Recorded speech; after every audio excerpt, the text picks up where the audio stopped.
this week. It's the Eagles and the Rams on Sunday night primetime. It was only opened in 2020, but quickly became one of the league's most recognizable venues. You're looking at SoFi Stadium in Inglewood, California. Thanks for joining us, everyone. With my partner, Brock Hewitt, I'm Kate Scott. And like so many matchups in the NFL, Brock, our focus goes right to the quarterbacks in this one. Both of these guys, players have been around the league now for some time. They've definitely established themselves as veterans who know how to win football games. Yeah, I think the word of the day, Kate, is definitely experience. Two guys who've been through the season several times over, have seen a lot at this point in their career, and been through quite a bit on the field. All that experience is stored up there right between the ears. And the one who is more skilled at leveraging that experience, he's going to come away with the win.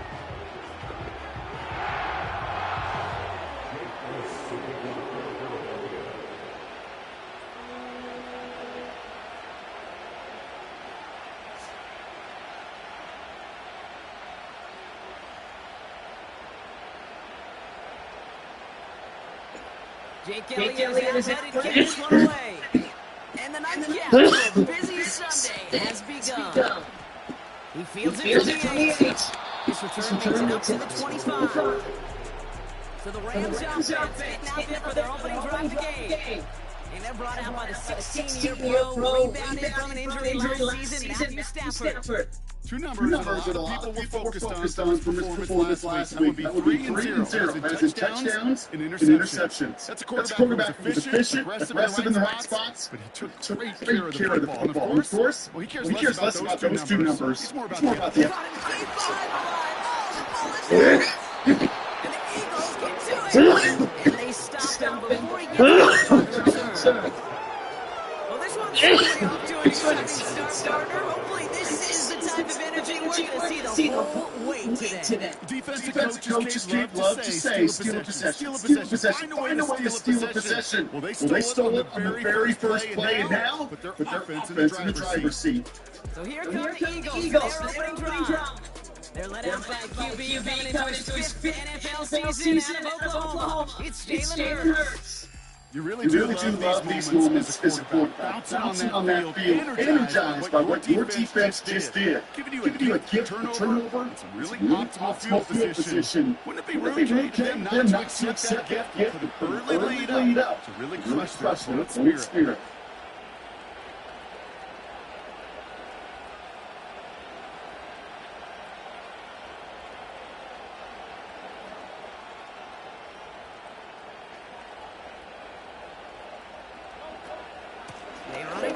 Barkley. And that play is brought to a halt, they're going to say, at the 5-yard line. Even though that did not net the first down, I promise you, I know how it works. They're going to circle that. They're going to remember that when they need some key yards on the ground, they'll come back to that ball later.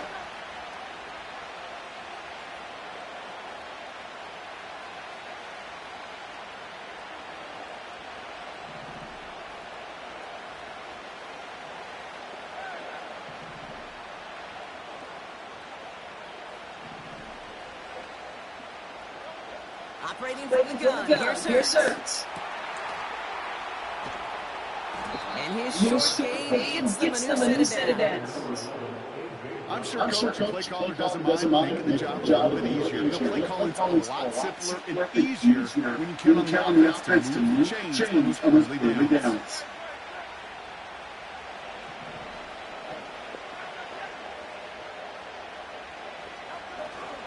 Barkley. Philadelphia touchdown! The Eagles get a perfect start. They've got up 6-0. Saquon Barkley, the touchdown. Made that happen. For the offense, you got to points to begin the game as he runs it in for an opening drive touchdown. And you've got one very happy running back right over there on the sideline right now. These guys, they do feel the pressure to find the end zone every single week. It's not easy to do. But to do it this early and get out of the way, big time. Point after added on by Elliott. And the Eagles will jump out to a 7-0 lead.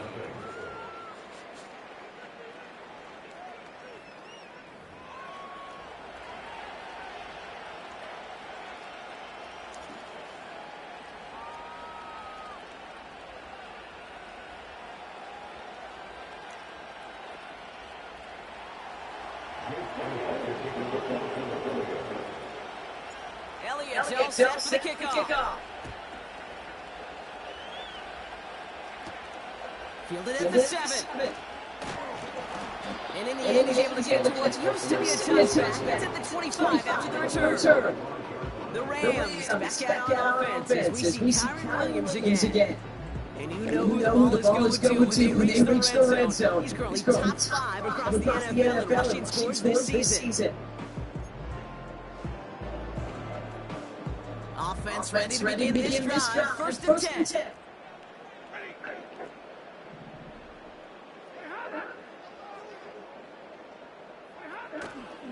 First carry now for Kyron Williams. And the defense gets there to force a small loss. All right, Marcus. Well, hold on a sec. We've got the Eagle hurting pretty good out there, and they're going to head out to look at him. Ooh.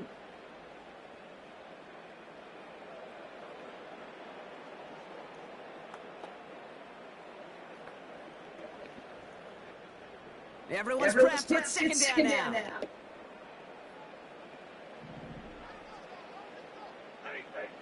Stafford from the gun. Finds his back, Kyron Williams. And he's brought down for a loss. That just might be a throw he regretted as soon as you let it go. I know that feeling. He was doing all he could to find a completion downfield. They were all over that check down, ready to turn it into a negative play.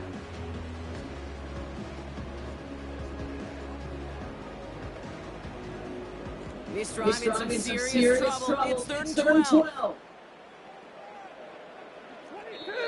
Timeout taken by the Eagles. That's going to be their first. And after using an early one, 2 left for him to spend.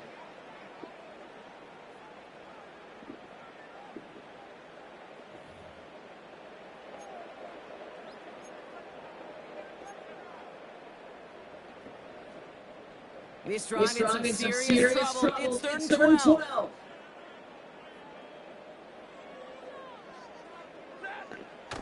Working from the gun. Here's Stafford. He throws a bullet to the center into a crowd. Oh, intercepted.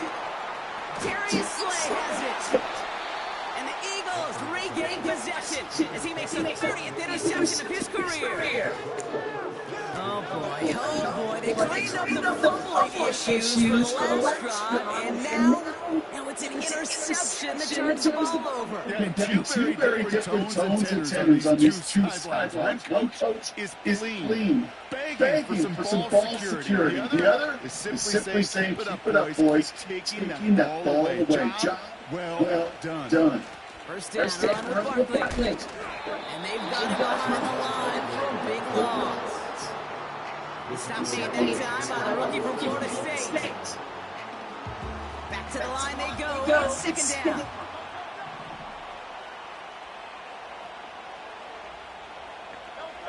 So the officials are officially on board tonight. For the first time a flag flies, somebody moved early.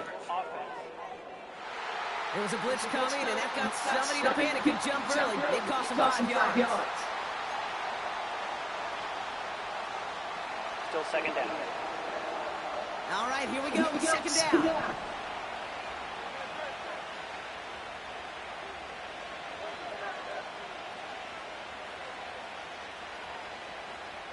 Receiver in motion, headed right. Running it after the penalty. And he drives this across midfield and down into enemy territory. Only a couple there, hoping obviously for considerably more. And that's going to bring up third and very long.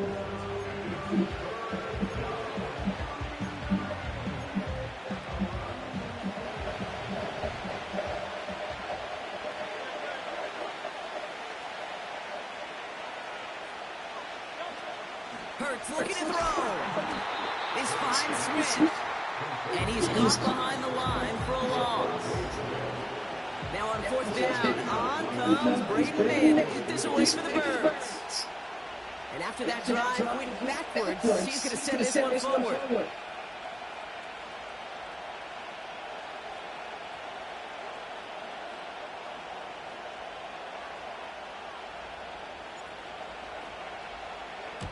Coming off a busy week, 5 punts in the loss, and he sends this one away. He'll scrape together what he can on the return. He gets it back to the 20. That just misses the 50 mark, gets a 49-yard punt. And the Rams will take possession.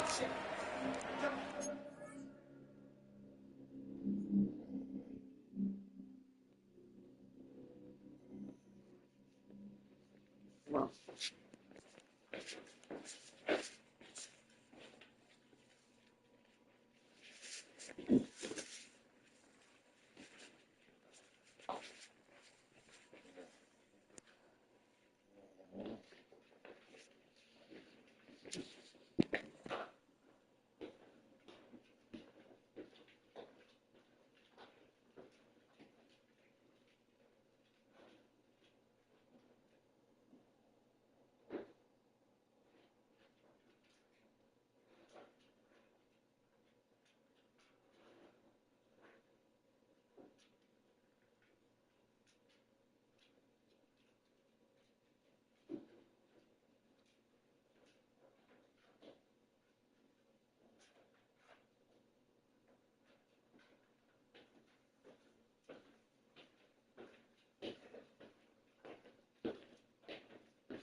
Bad girl.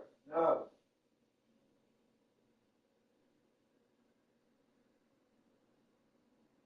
Bad girl.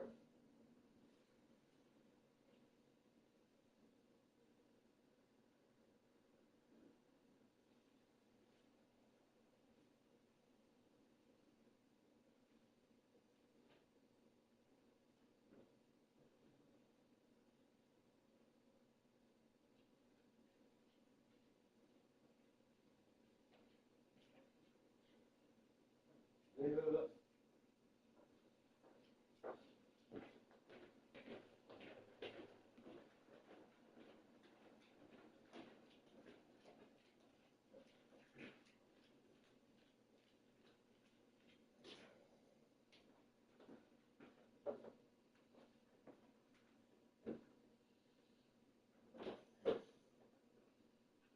You got the shit on the paper.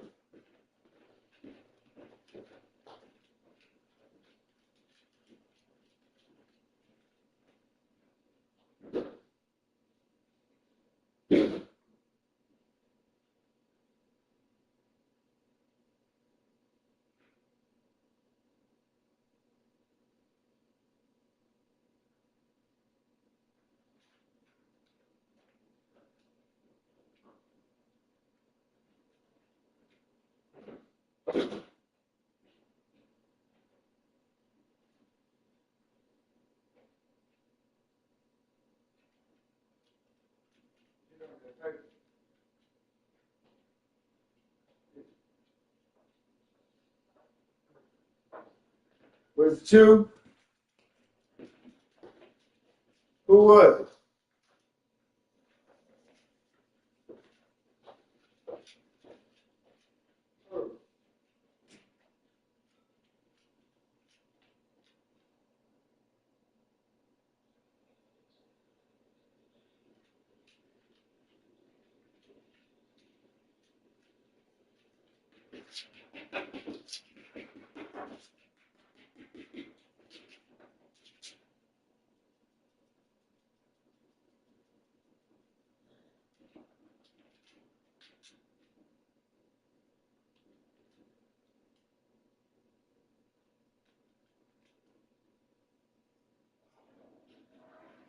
Oh.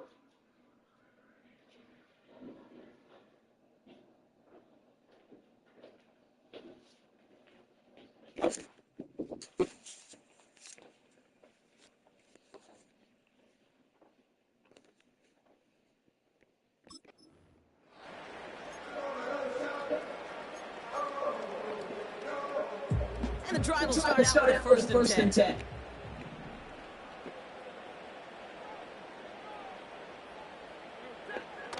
Interception last drive doesn't deter them. They're going right back to the air. And that's good yardage for the new set of downs. From a great throw to a nice route catch to moving the chains, there wasn't a whole lot not to like about that amazing play. They're set up at the 35 now. And the receiver's going to take this one on the jet sweep. He gets it ahead, lines up with about 3. And that's the long tenured Brandon Graham with the stop. Give him a few yards on that run. It's 2nd and 7.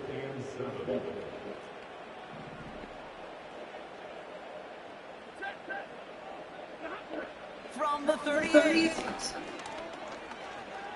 He puts a man on it, long deep. Defender arrives right as the ball does, and the hit knocks it free. Incomplete. Ball and defender arrived at the exact same time there.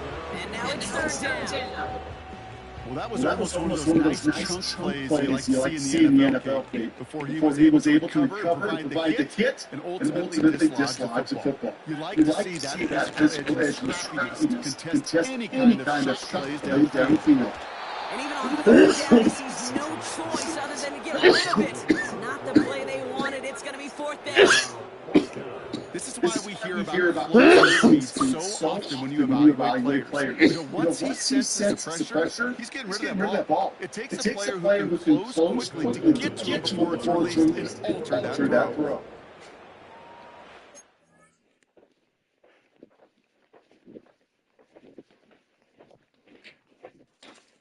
Get your ass out of there.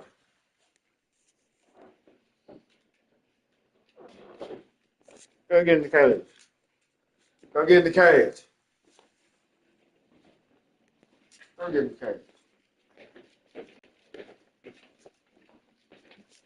Chanel, get in this cage. Get in that cage. Get in there.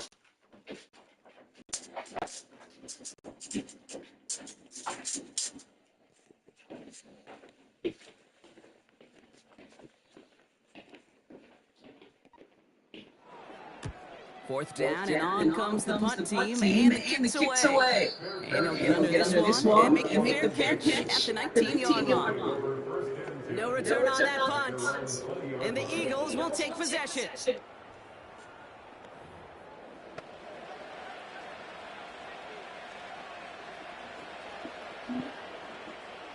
They're out and set, 1st and 10.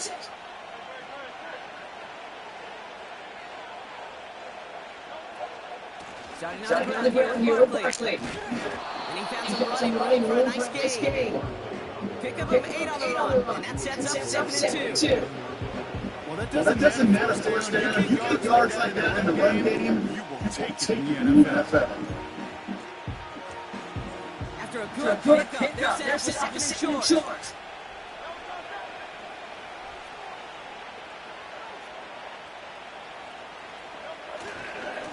They go to Barkley again.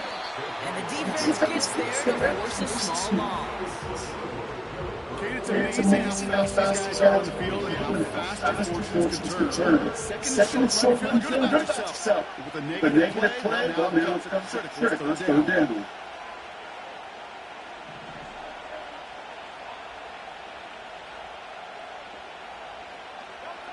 Hurts with it on 3rd and short.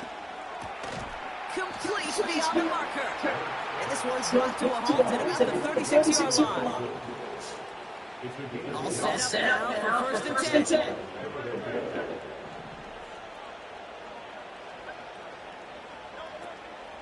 From the gun, to Gainwell. And that's good yardage there with a new set of downs to boot. Offensive coordinators tell us all the time, big runs only happen with coordinated efforts. Great blocking of guys hitting blocks downfield, and a back who can show off his wheels.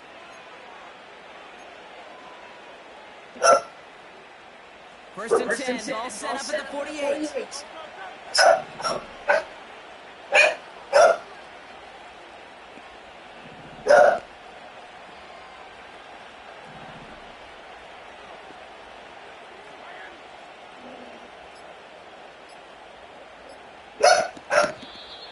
Didn't get that one off. Come on, bro. Come on, let me.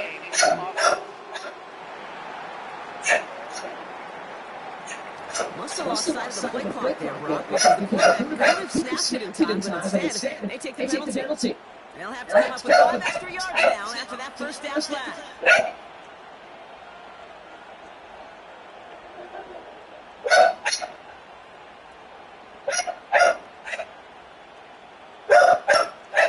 Man in motion here.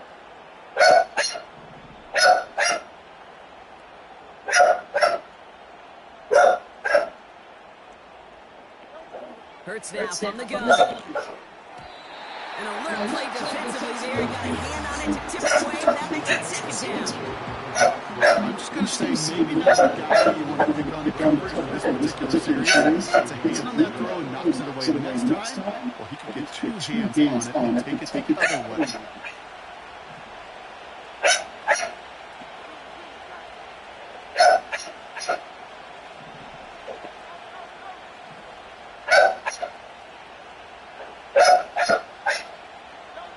From the pistol, Hurts. He's got Brown on the slant. They across the 50 and start pushing on the opposing side of the field. Following that completion, the O-line looks to be in some pain. And we're going to have to take a look at him now.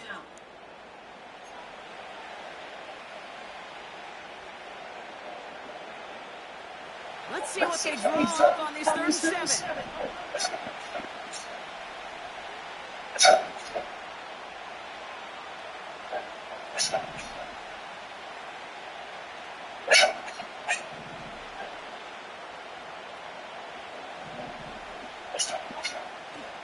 Shotgun snap for Hurts. That's caught for the first. And this one's worked down to the 33 before being stopped. Given 15 yards on the pickup there. And that's good for a legal first down. I may love watching a great thrower, but I love watching a well-done route to KP. Make that guy think you're trying to stack them, only drop your hips, get up right inside. It's a good work to help reset those chains.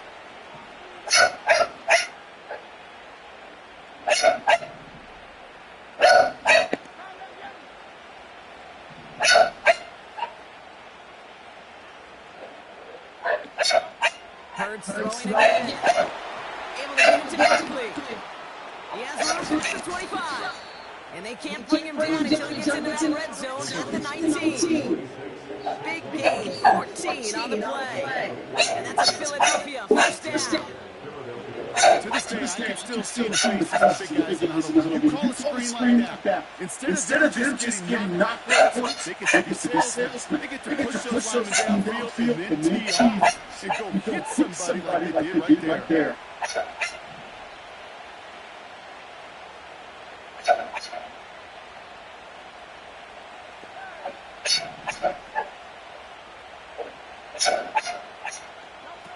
On the play fake, gets Hurts. Makes the catch, but does not do it in bounds. Looks like he came down on that sideline. Second down coming up. That just goes to show you can't take any completion for granted, even on some of the shortest passes in the game plan.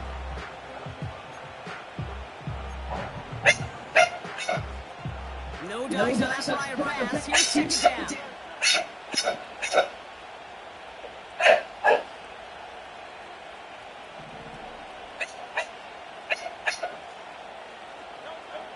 Rolling from the gun. The end zone is incomplete. If your defensive coaches on every practice field preach not coming up the big play, especially at the NFL level, you'll need to stay vigilant because they're definitely going to use that receiver to take the lid off this defense again.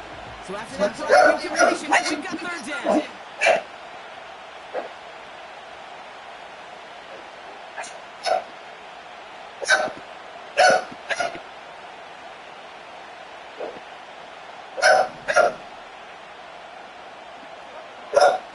Throwing here. Has him on the quick catch.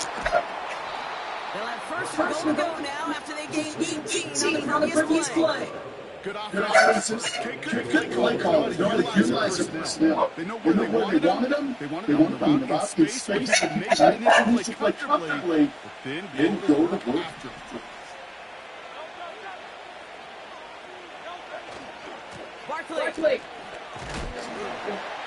Will not challenge for the end zone. He loses a bunch here.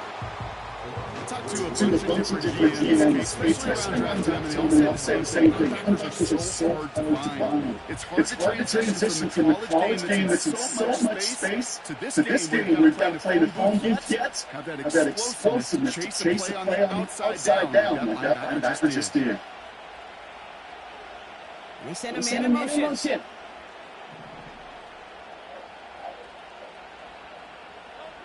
Hurts setting up to throw. He's got it. And this one's close to the 3-yard line.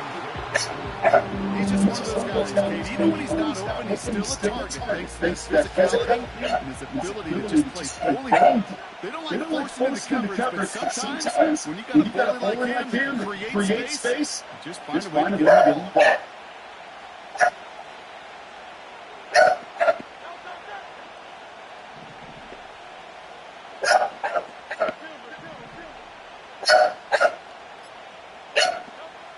Third goal.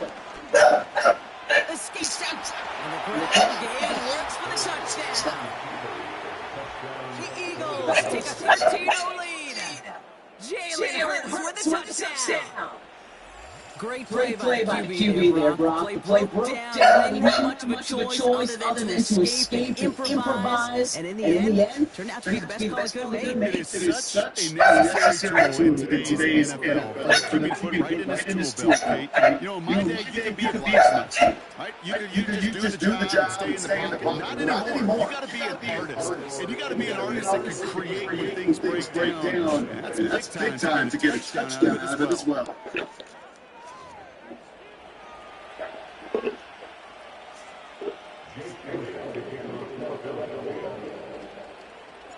Elliott's all set for the kickoff. Return starts at the 3. This return makes it up to the 25. The Rams set to go on offense once more. This would be a good time for their first points of the game. They find themselves down a notable amount already in this opening quarter.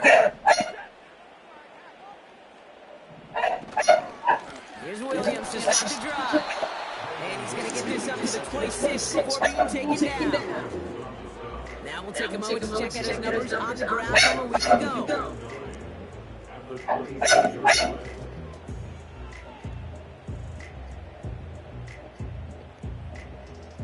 They'll come to the line here, 2nd and 9.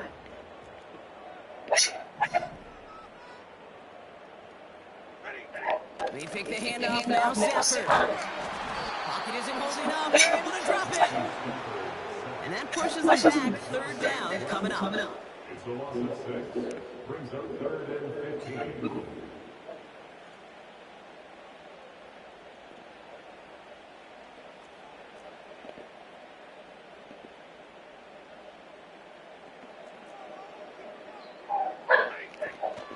Drop play, this is Williams.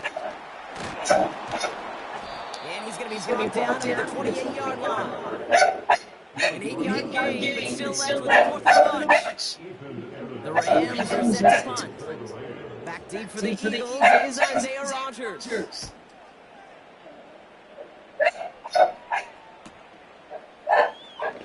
Shoots out a one-stop. And before their return amounts to much, they break him down. Call that a booming 56 yards in the end. And it'll be their football.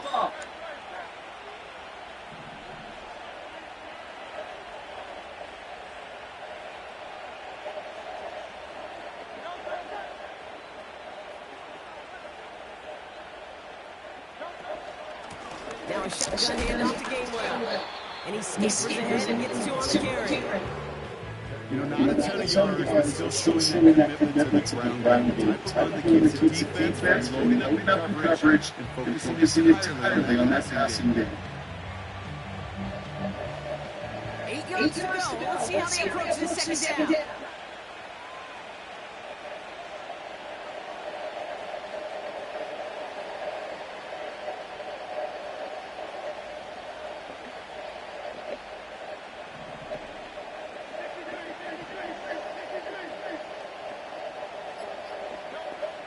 Now they'll throw out of the gun. Short pass brought in. And this one doesn't go far. Quarterbacks will look for their tight end short in just about any situation. They take away the deeper options. Well, there's their consistent source of positive yardage. The trust in the tight end.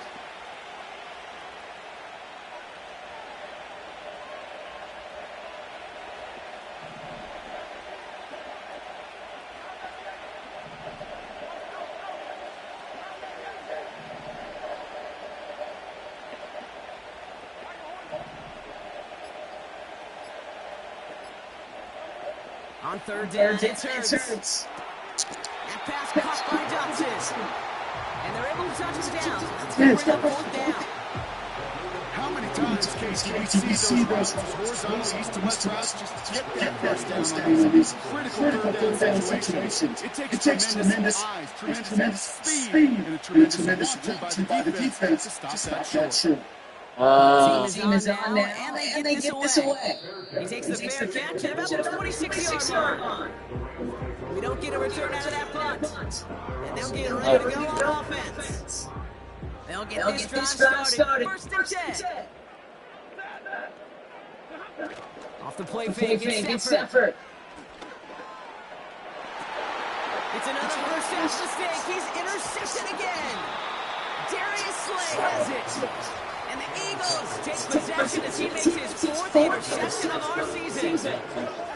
Obviously, it's the cleanest game without two interceptions, but here's the key. This is where mental toughness for a quarterback becomes so critical. And frankly, why some of the best QBs playing today have baseball in their background, because you flush your mistakes. Okay, you strike out, throw an interception, but you got to go get it in that next series. Got to put these interceptions behind and press forward ahead.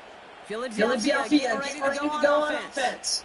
They'll have a shorter field ahead of them now, Rob. That pick sets them up just shy of the 40. From the 44-yard line now, first and 10.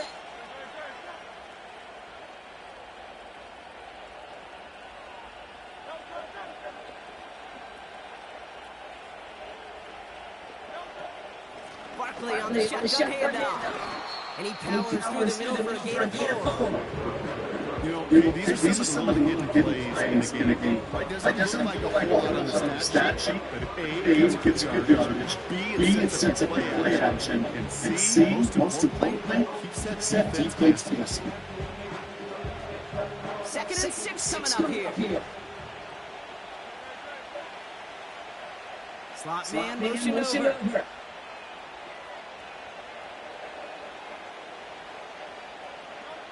Second and 6 now. Barkley's got it. And they limit the damage just a few yards on this game. Jared Verse on the tackle. The boy is so dangerous. They stay in that huddle. We're at the end of the first quarter. Our score, 14-0. We'll return to Inglewood in just a moment. Yes. Shut him out in the first quarter. Ready now for our second quarter. The Eagles have the football. They'll have it third and 3.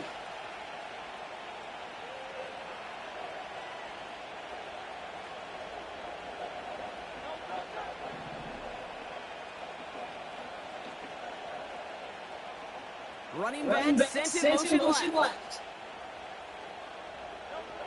Now Harris. And he's down inside the red zone before hitting the net. That's 16. Don't cover. You know where to go with the ball. You go with the same. First down. You're not going to last long in the National Football League if you don't convert a good chunk of your third downs. Nice find there to continue the series.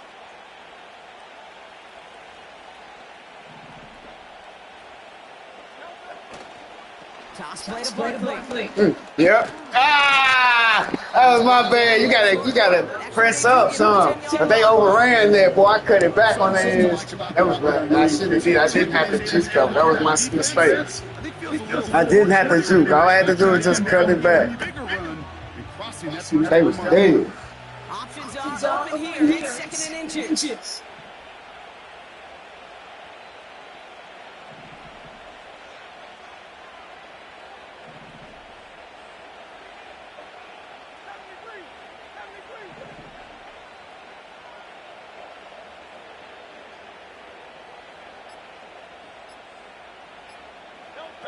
A play fake. Now Hurts to throw. Nah, get it off, Jay. That was my bad. That pushes him back. That was my bad. And right there's the danger, KG. Put the ball in there. How many times do we see these coordinators get a nice run? Right, you gain some steam on the ground, you stick with the ground game. They don't call the pass, and the defense reacts well with the sack.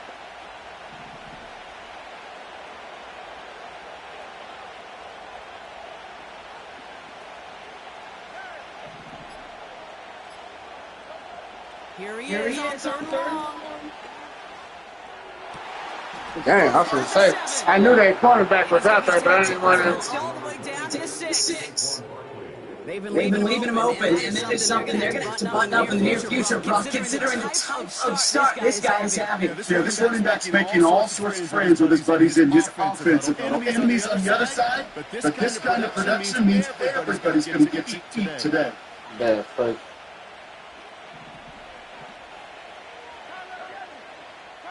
You run that play. Listen, man. Too late. So early movement to the field. That's not good. Damn, I should look at that play first. I like that. One of the most common see that this and the reaction, it's the same every time, Brock. Frustration from the coach as they get back to 5 yards.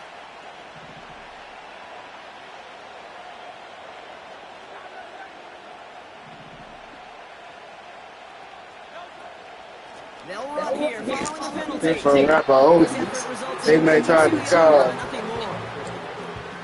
Get the first two guys. A lot of teams like to be conservative and limit reps. Even if the run stops short, you still got two, sometimes three downs to play with. Here for a rapper, they may try to charge.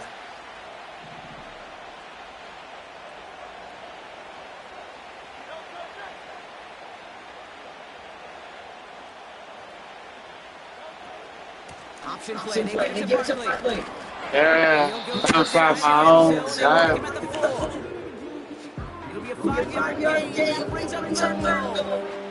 Here for a rapper, they gonna have to charge. Sure, I love that run. But I'm thinking about some great running backs. In fact, Corey Dillon, who created a lot of negative plays on my play sheet because I didn't want to carry out no fake. I wanted to watch the damage he could do like we just saw.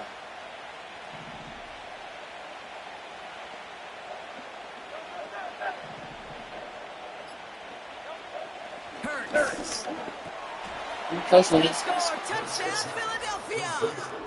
That's, I knew that was going to be the best option for him to break one way, cut right inside. I'm just hoping he just the right coverage. And it was what you talked about, that courage that kept the chance for the touchdown line. Yeah, that Touchdown's going to show up when his stats for making the catch, or the quarterback stats for making the throw, but can we put some touchdowns up there for the big boys up front? It was their game and buying the time for that play that led to the score. Yes. Good blocking, Extra folks. point up and good by Elliott.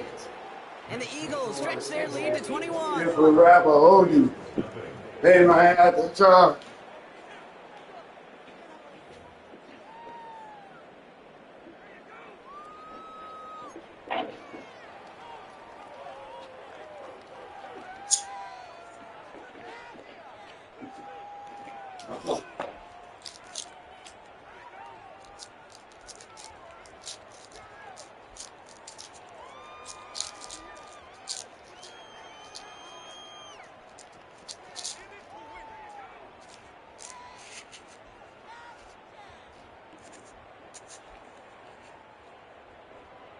Jake Elliott to kick off for Philadelphia.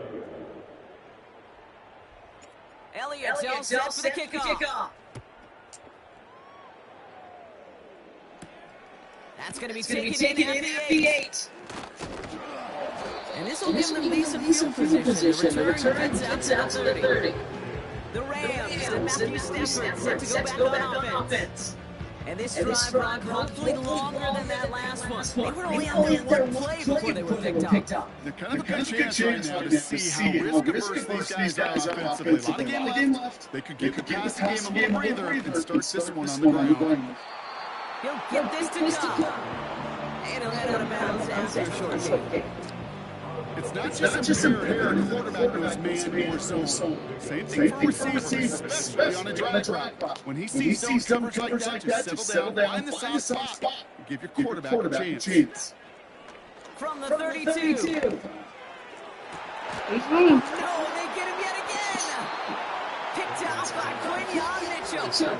Okay, Bob, now back-to-back drives where they picked him off. That's got to be a worrying trend for these coaches who know how integral the passing game is to their game plan and their success. Those poker players, the best of them, when they figure out a tell, they know exactly how to beat their opponent. This defense right now, they're reading this quarterback. That was me too, boy.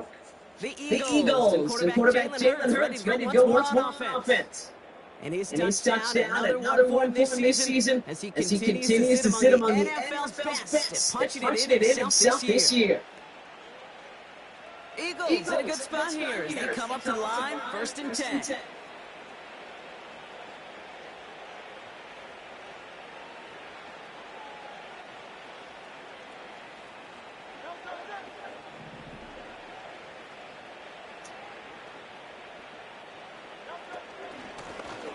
Staying between the two, and they beat him to the edge. That run stops back in the line. Call it no gain on that run, and they finish 2nd and 10. These linebackers today, they are so quick. They're so switchy. You don't get a body on them in a hurry. They're going to stick you right at the line of scrimmage. They've got a man in motion.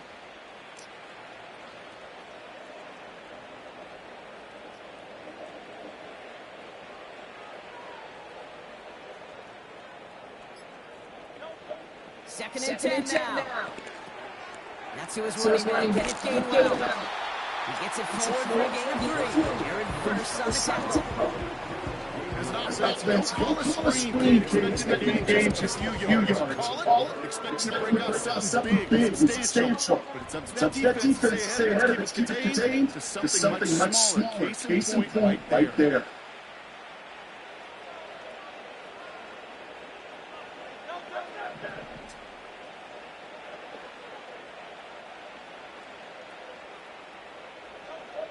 Throw on 3rd down. Taken in by Smith. And they push this down to the opposing 47-yard line. Well, so far, they've got to be pretty happy with how he's been leading their offense. It has been a great start. And I hesitate to say it's only going to get better, especially if they really decide to keep running this offense through that quarterback's arm. Football on that 47-yard line, 1st down.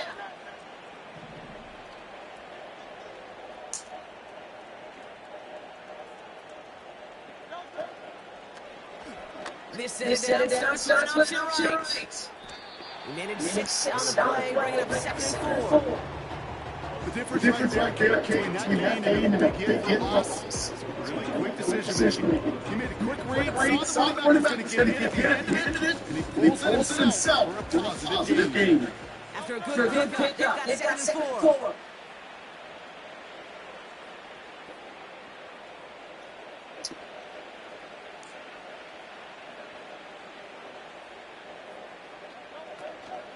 They'll go from the gun with Barkley.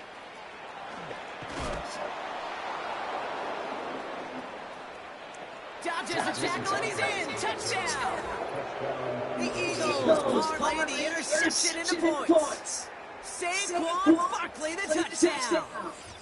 There's time to chat about more tackling later, Brock. And you probably will. Coach probably will give him an earful about it as well. But let's not miss takeaway from an excellent effort he had on that run. Yeah, it really was his effort to force that missed tackle. Yeah, I think that's the key. To open the door for that touchdown. As soon as he slipped that stop, his mind was focused on one thing. That's Saquon. The end zone.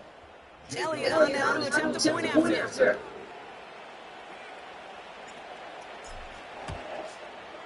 Right down the middle, it's good. And the Eagles continue piling on this lead.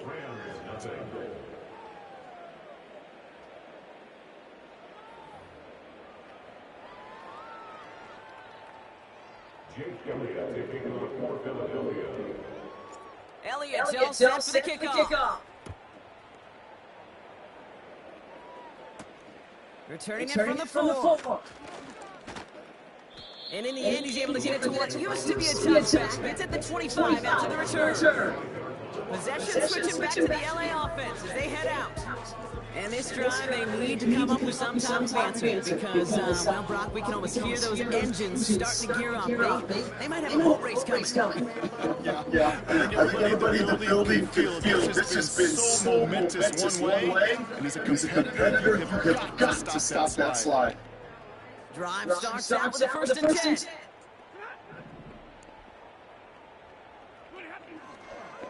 Drive begins with a run. It's Williams. And they'll bottle this up after a 40-yard gain. Kobe Dean in on the tempo. Solid 40-yard gain there. Now they've got 2nd and 6 coming up. He'll expect more from himself on those times. Our defense is dominating. Going to complain about that one. You can do math. 4 plus 4 equals a first down. Throwing off the play fake here. This one's caught. It's cut near the sideline. And a solid gain gets them across the board.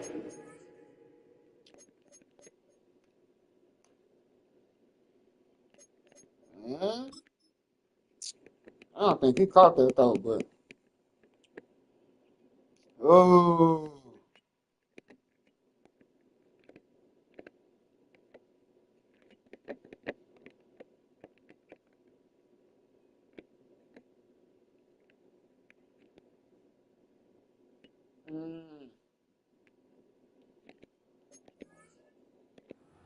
He goes out. It's a gain of 27 yards. Probably gonna give it to you. From the 44-yard line now, 1st and 10.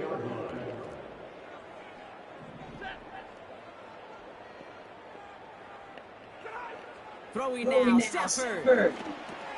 Got Williams, and it's complete. And he goes out short of the 40. Every once in a while, it's fine to be conservative on first down, especially when you get enough to stay on the schedule. Get a little something coming out of it, too. 2nd and 6 coming up here.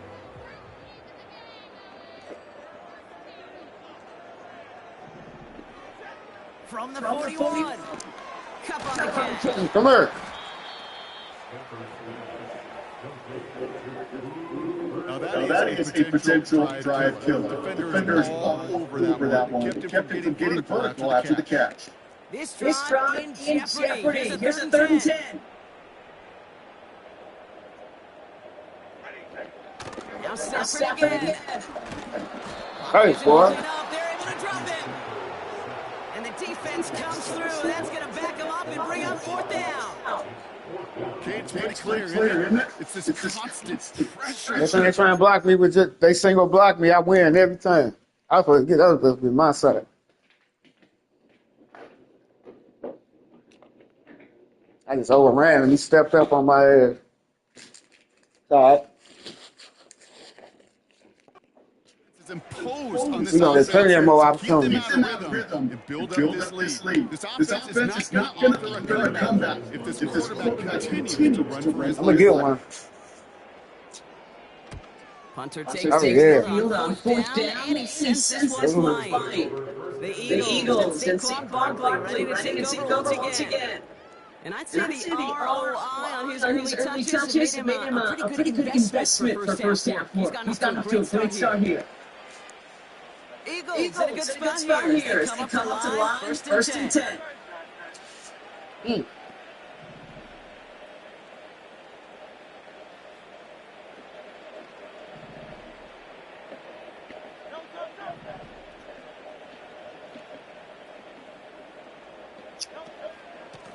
Barkley trying to set the gun. And he finds space for about a 3-yard gain. Tackle made by Cameron Curl. Give him a few yards on that one. It's 2nd and 7. They got some positive yards. That's a good thing. But too many plays like that, it's just hard to pile together. Get first downs against the better defenses in this league. Hey.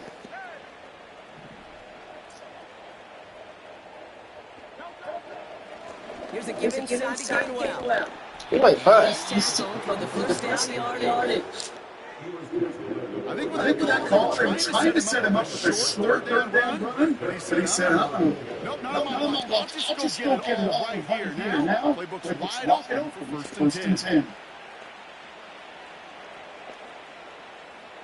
New set of downs for him from the 46.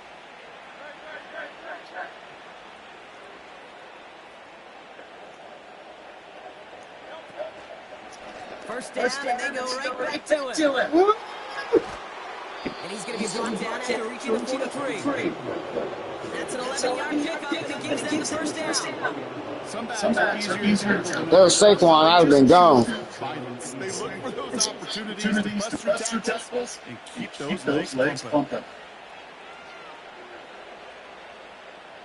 That was Quan. I'm gone. Let's see how they attack this first down from the 43. They're going to go with Barkley on the counter. And he's going to run this down to the 36-yard line. Call it 7 yards, and now they'll have second down and 3. That's a really good team over the NFL every time. That's play a solid game, but it's also a run that you know. And you may come back too, because if you're that close to breaking off an explosive one, really break the defense.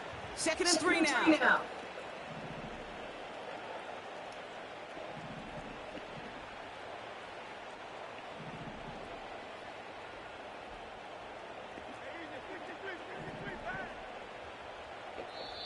Yeah, Nick Sirianni's on that play clock running down as he hurries to get a timeout call.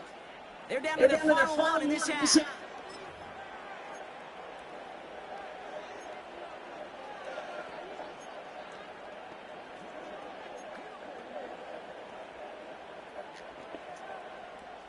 Second and 3 now.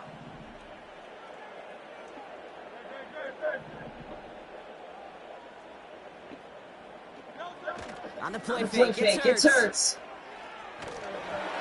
And he just got it away before the hit, but the pass winds up incomplete.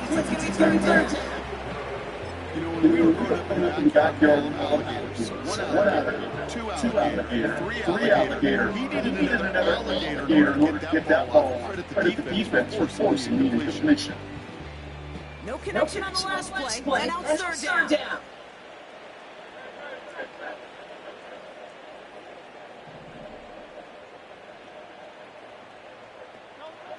Throwing here, Hurts. Has it left side block, but the throw carried him too close to that edge. They're going to say running it out of bounds. And that's going to bring up fourth down. The best. Sirianni, the officials look at this one again. He's throwing that challenge flag. Previous play is under review. We're all watching that sideline here, seeing where those feet came down. And no matter what they roll here, Kate, that was an outstanding effort just to make the catch. Yeah. Now we got to look and see, did he get both feet in with possession?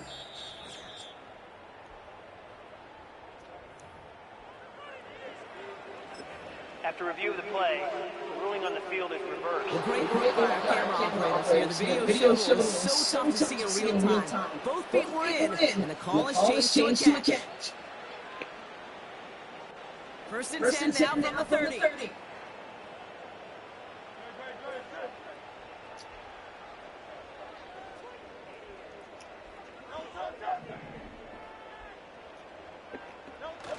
Now he'll throw off the play fake. Deep to Office. Pocket isn't holding up. They're able to drop it.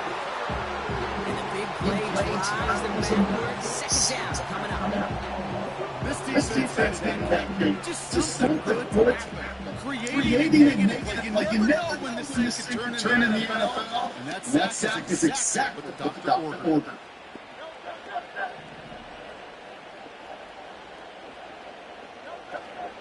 On second down, here's play. And they'll bring him down after a pretty short game.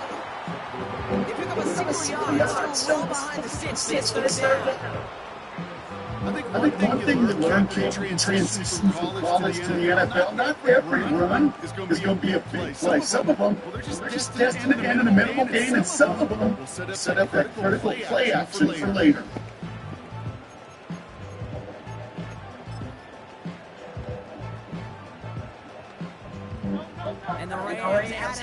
into the secondary. We've got 5 in the nickel, third down.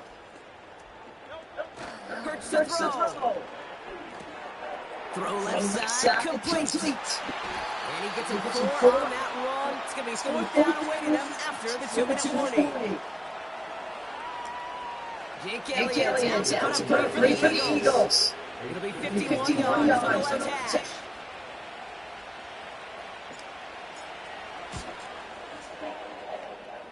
And this kick is good. He needed to get all of it there, and he did. And a fairly insurmountable lead grows by 3 more. Kate, if If we were dealing with a little bit of wind out there, I'm not sure that kick has enough steam to make it. In track, they call that wind aided. In football, they call it 3 points. Here's a return from the 7. He stopped on the return to 27. Well, we've already seen some nice plays here. We're going to see plenty more before this game ends, but you might be thinking,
like that. My guys' ratings should be better.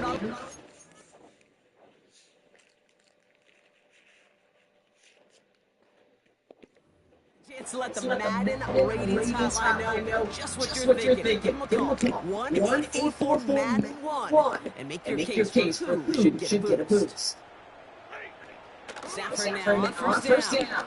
That's taken in by Cup. And he's going to bring it up to the 40-yard line before he stops. A dose of the offense here. On first down, here's Stafford. Has him on the quick hitter. And he has it up towards midfield before he's taken down to the 47. 2nd and 3 now.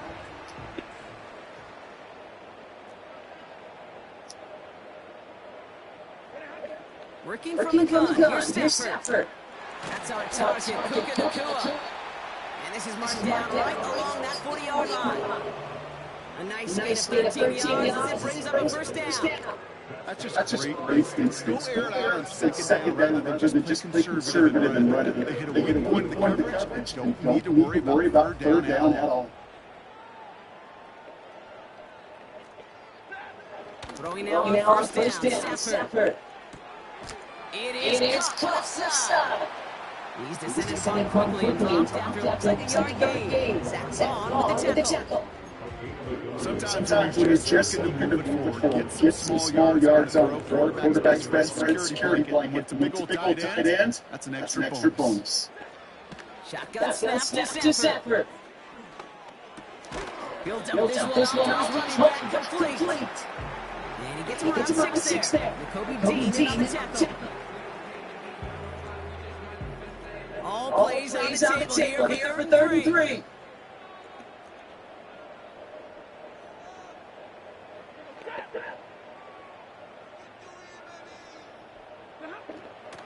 Stafford from the gun. Tight end reels in the shallow throw. And he's going to be out of bounds. Looks like a yard or two short of the 25. A new set of downs forthcoming. It's first and 10.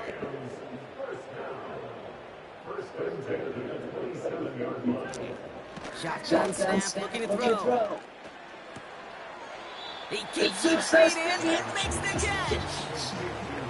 I know I can sound like a broken record when I talk about timing, getting the ball out on time and on rhythm, but these outcuts, it is so imperative. The best of them make it look so easy. From the 19, it's taken in by Williams. And he'll get them enough for a first down. Now, just before the break, a timeout taken by the offense. It's time for some points going into the break.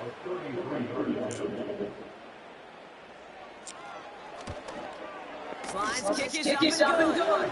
And that's not going to do a ton against what is now a 28-point gap. So we're at halftime in this Sunday night matchup. Now we'll go coast to coast. Jonathan Coachman standing by in our Orlando studios for the EA Sports Halftime Report. Take it away, Coach. All right, Kate, thanks very much. More from you and the old quarterback momentarily. But first, let's give everyone a look at what's going on around the NFL. We'll get started up at Cleveland Browns Stadium in Cleveland, where it was the visiting Steelers who were able to walk away with the road victory. Russell Wilson, 4 touchdown passes in the victory. From there, we head over to the Windy City. Check on the Bears at home, Soldier Field. And they were losers in that one to the visiting Minnesota Vikings. Sam Darnold getting the job done again as the win moves his guys to a terrific 9-2 on the year. Finally, on Monday night, Ravens and Chargers from SoFi at 5:15 local time.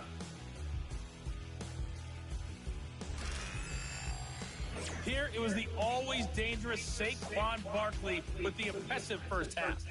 He had a nose for the end zone as he wound up with 2 touchdowns on the ground in those first 2 quarters. The highlights from the first half, all one-sided. This one got out of hand early, and now you have to wonder how these teams will approach this second half. Because this one's already close to being in the bag, if it's not already.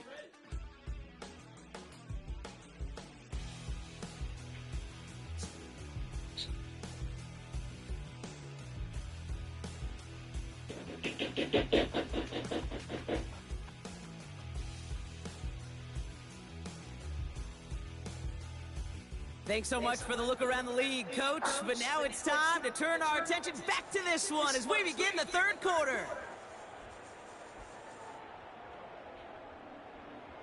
The Rams kicking team is ready, and they're going to send this one away. Fielded at the 7. And a decent return ends as they bring him down inside the 30. The Eagles back out on offense. They're running back Bennett out once again. And he has just shredded NFL defense so far this season. You can see he's second right now across the league in rushing yards. Offense ready to begin this drive. First and 10.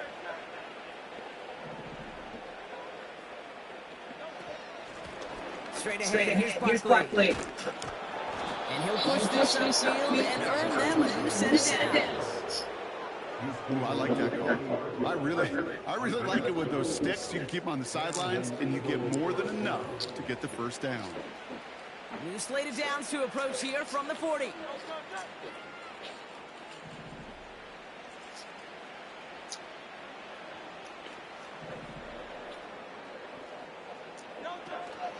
Going to the ground again on first.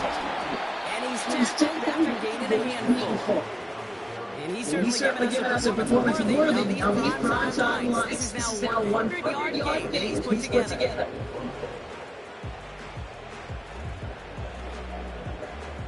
Halfway to the marker. It's 2nd and 5.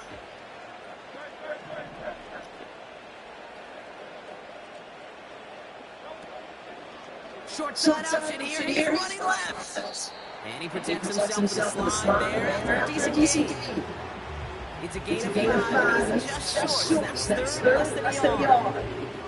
That's a pretty modest pickup for a QB keeper. On a traditional handoff, he'll take that yardage, but those QB keepers, so many times, they're really designed to take short plays in like double digits, and they nearly got it there. Here we go. Third, less than a yard.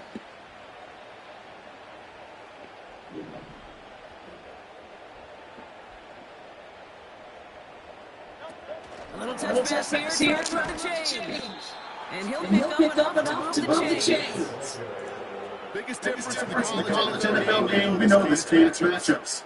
That college game, so much more space and long rush marks. Not so much in the NFL. You've got to cultivate one-on-ones, cultivate matchups. Using the receiver as a runner, that was a matchup successful for this offense.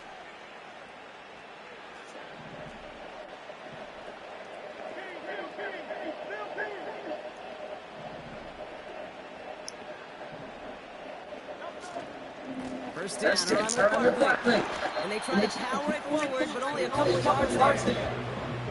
That's a run that's all on the stat sheet. If you see a bigger play on the ground later on, or if you can't contest the play just like that, softening up the front and opening the door, bigger gap in the future.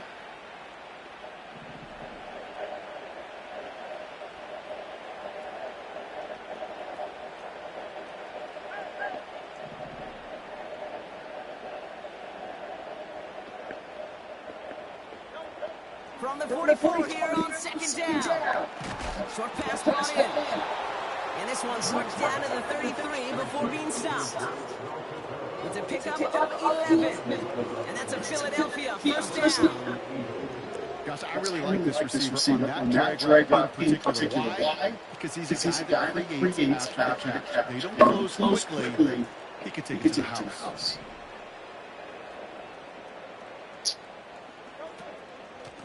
They run it with Saquon.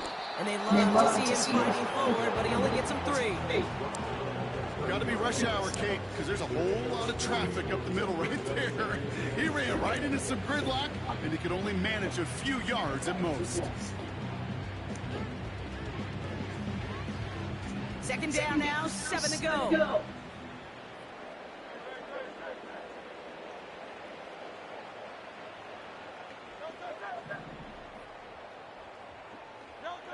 A play fake, now hurts the throw.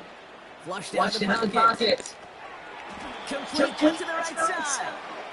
And they'll have to swallow a loss on the play as he's tucked down behind the line. You know, I'm really not sure if that was intentionally played challenge coverage or just simply not seeing the two defenders. Either way, what a tremendous throw and catch that earns some momentum.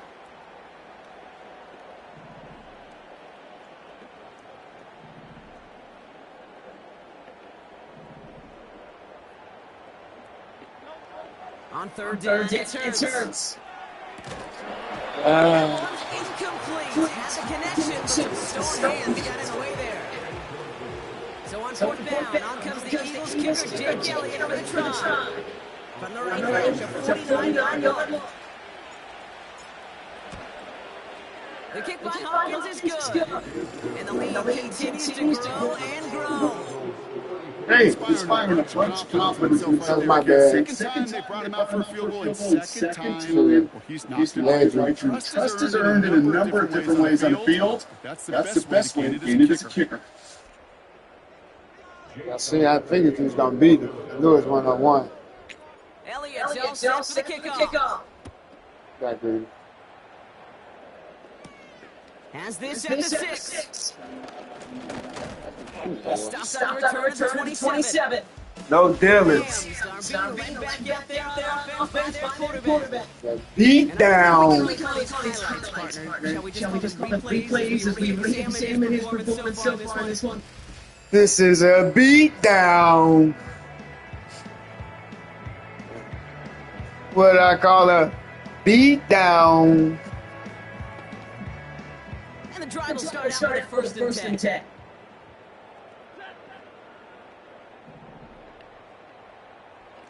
Off the play fake, it's Stanford. And that was just a little bit too low to be brought in. Get him, Josh. Nobody's perfect. All you have to do is listen to me and hurry I'm not watching no play fake. But you certainly expect those throws of that play to be 100%. They've got to be borderline automatic in this offense.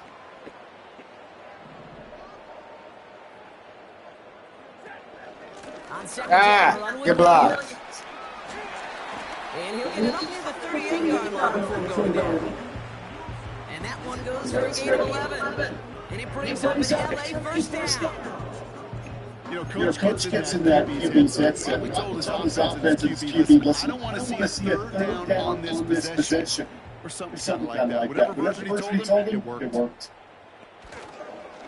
Right back to Williams on first down. And finally, they bring him down. He's just looking up for defenders there on a nice pitch. How about 2 tackles? Give him 4 that time, so 6 to go on second down.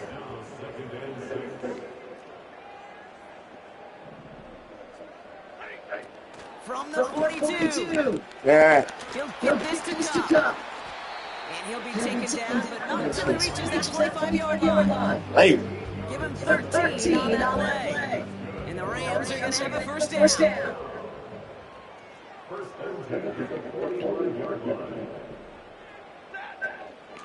Give to Williams from the gun.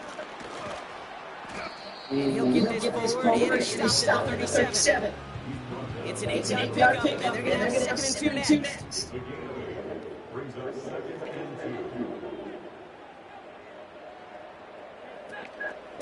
Another run from Williams. And he's walked down after a nice gain and a first down. That right there, that will make the coaches happy. He didn't just get the first down, but a healthy chunk of bonus yards afterwards. Stafford back to throw. Oh, I And they get this down to the 7-yard line. They'll have first and goal to go now after they get 18 on the previous play. I think my favorite part is the magic he worked after the catch. The way he took the completion and made so much more out of it by adding all the extra yardage.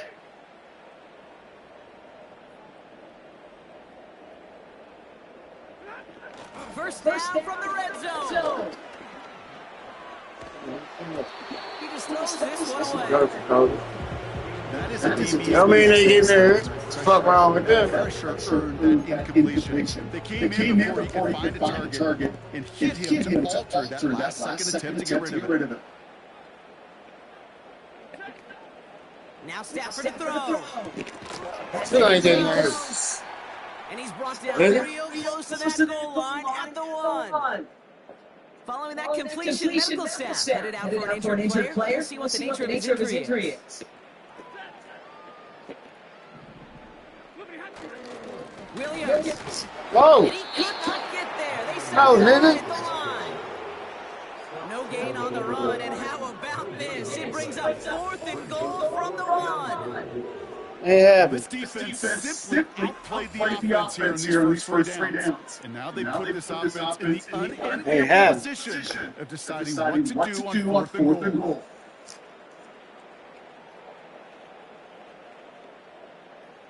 On comes Joshua McCartney, the Rams field goal unit to try it on 4th down. This is a chip shot from the left hash. Slides, kick is up and good. And that's not going to do a ton against what is now a 28-point gap. That's why they spend all the time on the practice field During the week, that kind of operation. Perfect rhythm, perfect timing, 2 for 2 in this case. The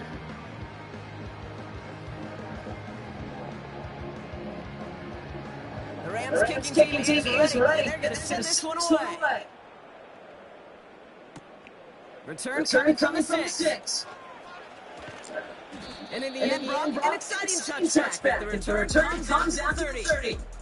The visitors returning their offense and this running back to the field.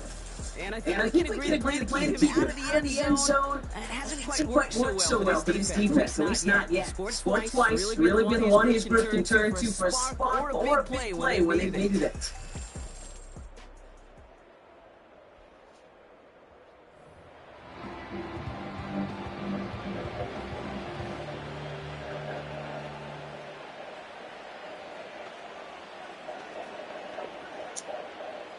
First and 10 now from the 30.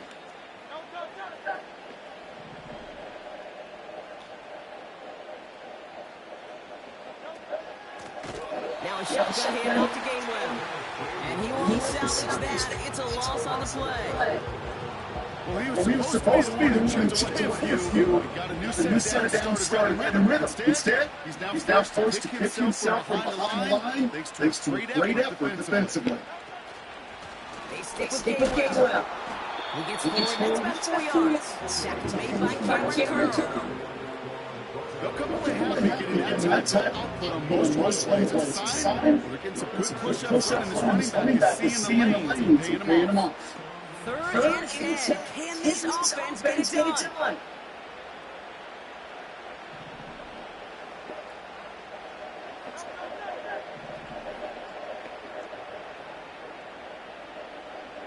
Motion in left is their running back.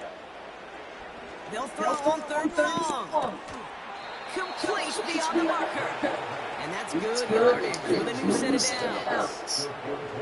I know the combine tries to test everything as possible physically, but I don't know how you test courage at the combine because there's nobody defending you. Nobody wants to hit you. That was the epitome of courage to make that pin cut and make the catch. Here's Saquon. And he's across midfield in Rams territory. Just a little short. Still a 9-yard pickup. He's going to bring out second and 1. I'm not kidding you, Pete. Running at that length, the NFL level, honestly, is equivalent to running 15 plus at the high school level. It's hard in the run game to make yards, and they just got a very successful one.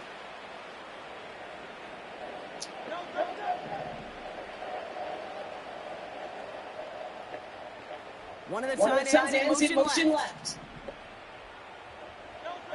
On the play fake, gets hurt. Made the throw as he was hitting the rock, and it's incomplete. Well, he needed another second to deliver the throw he wanted to. You got to give him credit that time, Pete, to the pass rush. For getting in and forcing him to dish it before he was ready. Barkley gets it on third down. And that short gain is enough for a new set of downs. When you're in there, give a little leverage. No man's off the line, and that's all that was needed to ensure that first down right there.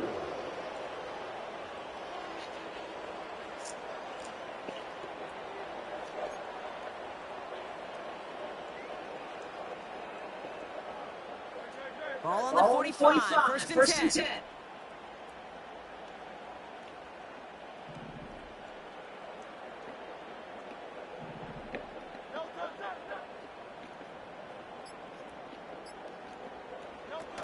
Throwing off the play fake here. Connects on the crosser. And he's brought down at about that 27-yard line. They get 18 yards and a new set of downs. You know, Kate, you'll find teams go to this crossing route concept sometimes a dozen times a game. A lot of times short yardage, sometimes teams breaking the right coverage with a much bigger impact play, just like that.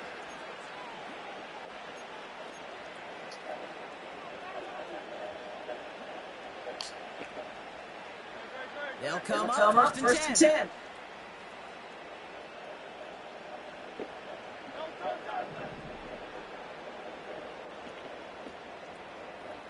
They kick the running back in motion. From the pistol, Hurts. Barkley's got it. And he's brought down at the 17-yard line. Okay, I know exactly what's going to happen. I've seen it once. I've seen it hundreds of times. Next week, on this field, the running backs, they say, see, I'm not just a running back. I can play receiver. And you receivers, you couldn't do my job. And I just showed you I could do yours.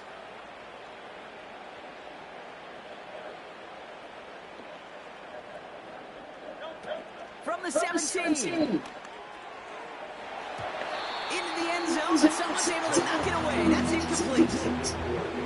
Boy, take a look at that. Look at him walking down his area in the end zone. They can bring it in close enough to take shots, but there are no easy touchdowns. Option play, they give it to Barkley. And his short game gets them a new set of downs. That is the old school meat and potatoes play right there. Don't even think about going. Just rush the head, get what you need.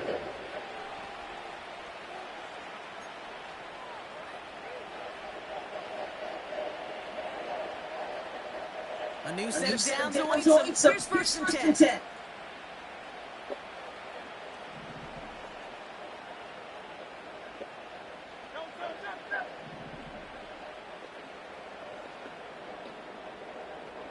Man in motion, headed right. On first down, Hurts. Catches Manning close. And they'll get this down nearly to the end zone. Instead, stopped at the 2. It appears all that prep work and studying that you quarterbacks love to do in the build-up to the game, Brock. It has certainly paid off. This guy is...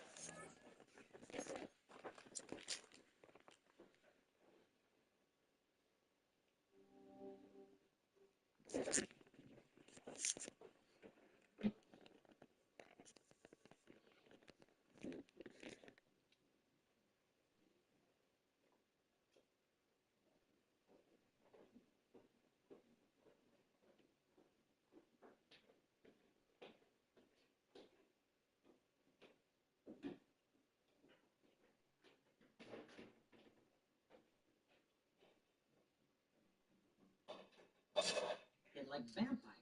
Anyway, there's nothing to kill here. It's all been...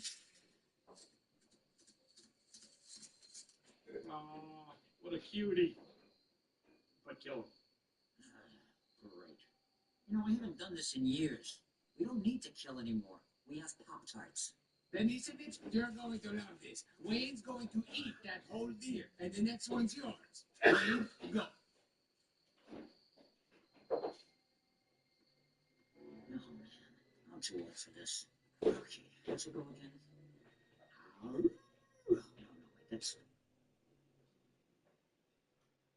Their brand, the Toronto Tempo, and their logo, and obviously Golden State Valkyries yesterday also unveiling their jerseys. So yeah, as far as Team 16, so obviously we've announced Portland as well. Portland is killing it already on season ticket deposits. And then Team 16, as you mentioned, is out there. And, you know, Philly, Nashville, Austin, Denver, Kansas City are also on the list in addition to the ones you've named. So we're looking for, obviously, great, committed ownership groups with a great arena situation, great player experience, because as you know, Golden State Valkyries playing in the Bay Area is going to be great for these players. Absolutely. Kathy, the W is coming off in a season that has had unprecedented viewership, and the spotlight, it really is finally matching the high level of play that has been there for years. But with that, players have also said that they've experienced an influx of hatred, of racism directed at them on social media. You even apologized for how you've answered this question in the past. So with a little bit of distance here, how is the league addressing those concerns from players? Yeah, well, obviously we condemn racism, all forms of hate. What we're doing is we've already met with the Players Association about a multi-dimensional approach, including looking at a technology solutions provider, the mental health angle, physical security, which is on everyone's list after the events in New York this week, and then certainly monitoring as well. So we've met with the players, and we look forward to some action going forward this as we get into the season next year. Thank you. And the WNBPA has also opted out of the CBA, right, back in October. So can you just update us where those negotiations stand now, and is a work stoppage possible at all here? Yeah, first of all, we're so optimistic about this league right now. I was watching some college basketball last night with Texas, Notre Dame, and so many great players in the league and to come into the league from the NCAA ranks. So we actually are looking forward to now meeting with the players, seeing what their priorities are to work for the future success of the league. So we're, again, it's something we look forward to doing. We knew we'd be doing it, and we are, and we'll start those negotiations here in the offseason. Well, speaking of that, I mean, up to 44 games, a new playoff format that you all announced, I am incredibly excited about. What other new are you all eyeing? Because there's always something that you guys are all on the forefront of in the W. Yeah, we're definitely looking at ways to have an encore off of last season's huge success. We brought in, it's 64 million unique viewers of our games. We're going to bring in tens of millions more, and I think with this draft class and our current veterans and rookies. So I just, there's so much we need to globalize our game for sure. Obviously, putting a team in Toronto is one small step. Other ways to do that. And also just like the level of play on the court. You know, we're going to add 48 roster spots to a league of 144 over the next few years. And it's just going to give so much opportunity. And by the way, economic impact in places like the Bay Area, Portland and Toronto is going to be huge. And I think going to 44 games, going to a Game 7 finals. Can you imagine this year if that Liberty Link series had a 7-game? It was only 5, but it went full 5, and every game was a game of consequence. I am so excited for it. I have Kendrick Perkins, who is waving his hands, telling me, Malika, you need to make sure that you mention that he would like to see the Comets back in Houston for whatever it's worth. I'm just the messenger here, passing that along. Kathy, thank you so much for stopping by, NBA J Commissioner. We really appreciate it. Thanks, Malika. It's Friday, so you know what time it is. It's time for the boldest, the spiciest, the attention-grabbing segment of the week, and our panel figure out who said that. Help them next. I'm really terrible at this. Who said that? It's the week at ESPN when we partner with the B Foundation to highlight the urgent need for cancer research. This is a game-changing research that helps save lives. You can join the fight against cancer by visiting b.org/donate.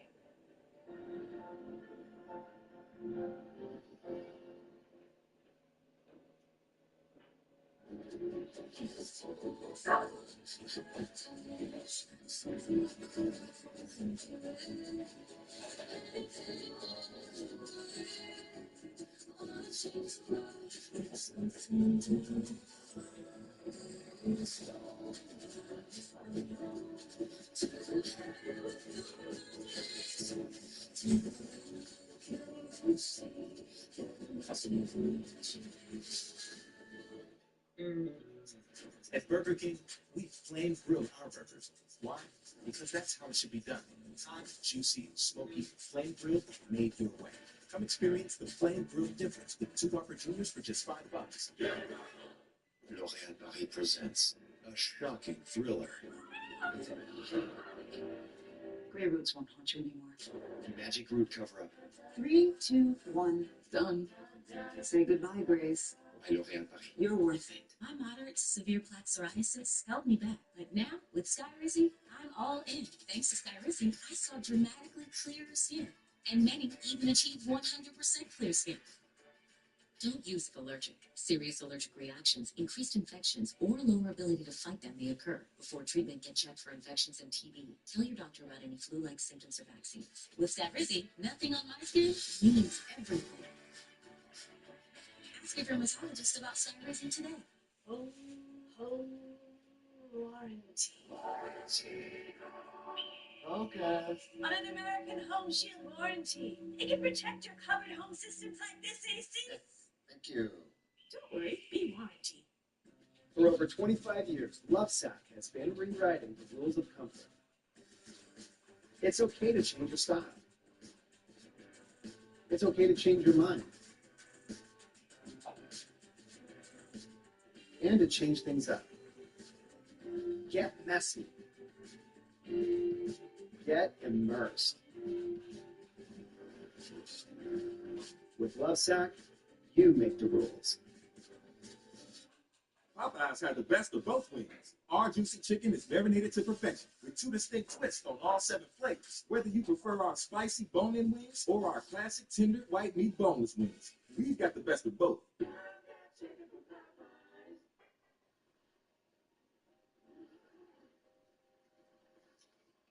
How'd it happen? She showed up dead on arrival. This never gets easier. It does when you call CarShield before your car breaks down. Look at these prices. The camshaft, transmission, engine. Don't people know? A plan through CarShield could protect up to 5,000 parts and systems. You hate to see it. An out-of-warranty car is going to break down eventually. Right, which is why they need a plan through CarShield. Best of all, you'll get access to CarShield's concierge service, who can even help you find a mechanic near you. They're notifying the family. Poor guy. He doesn't even know what's coming. Another victim of senselessly expensive repair bills. Can't save them all. But we can keep trying. Didn't have to end this way. If he'd have just called CarShield before his car broke down. Exactly. CarShield has an A rating with the Better Business Bureau and was voted America's most trusted auto protection company. It's time to call CarShield now. Call 800-514-4796. It's a scandal enables you to remember what a night.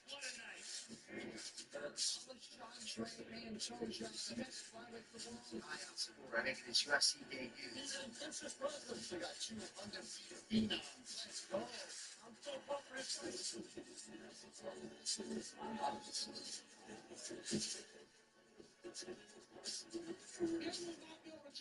on this place.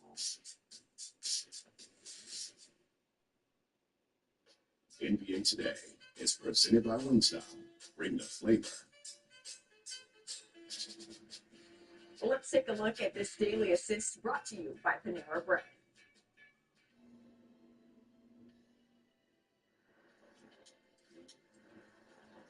Don't look like Dwayne Wade. Here he comes. With LeBron.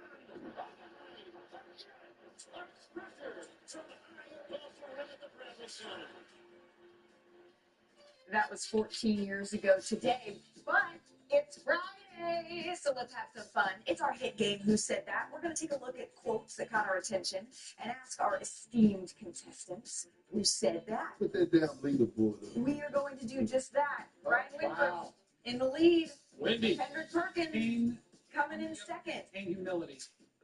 Since, Mr. Wilbon, you are new to this game with us, you're going to be up first. Okay. So, who said this on winning the NBA Cup prize money? Quote, I don't really care about the young guys. All I care about is me and what I'm going to spend.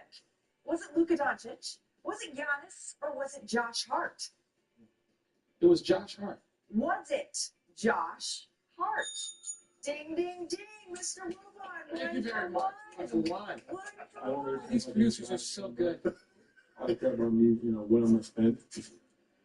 I mean, Have to maintain Washington, D.C.'s own Josh Hart. one for one, Mrs. Winters. Well, Kendrick Perkins, you're up next. Who said this? Quote, Draymond will clothesline you and then look at the ref like, what did I do? Was it Devin Booker? Was it Ann Edwards? Or was it De'Aaron Fox? Half the league could have said that. I'm gonna go with De'Aaron Fox. Was it De'Aaron Fox? Foxy. Kendrick Perkins. Great job by the producer. Like Draymond clothesline you and then look at the ref like what I do.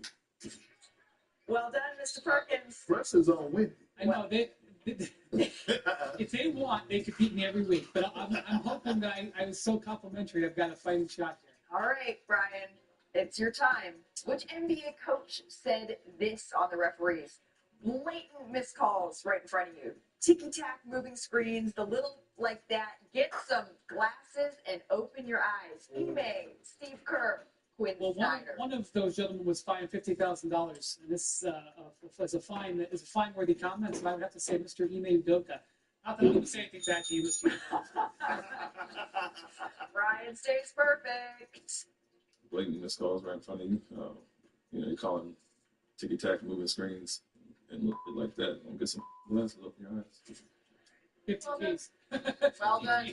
All right, maybe we're making these too easy. You know what? I actually don't mind that because now what he's doing is setting the table for his team to get the respective whistle they deserve. I have a bonus here. This is for everybody, but you got to agree. Who said this? It made the rounds. Being left off ESPN's top 25 players under 25. If you look at the numbers and look at what I do against everybody I play against, then there's no debate. There's no discussion. That's Cam Thomas. Was it Cam Thomas? That's Cam. Cam is. I understand why he feels that way. Does the Hall of Famer agree? Okay, yes. What do we think? Well done on this Friday. Clean sweep. I believe he also got gloves. Everybody played against him. And there's no debate or discussion. Well, gentlemen, well done. That's going to do it for us. We'll see you on NBA Countdown. Why can't I stack paper? It's Speed on ESPN as we continue Jim Delano's fight against cancer.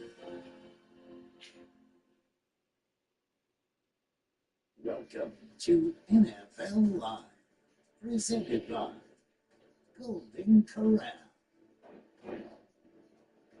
And we got a full show for y'all today. Lots of games this week with playoff implications. And we'll get into that NFC North showdown last night that went down to the very last play.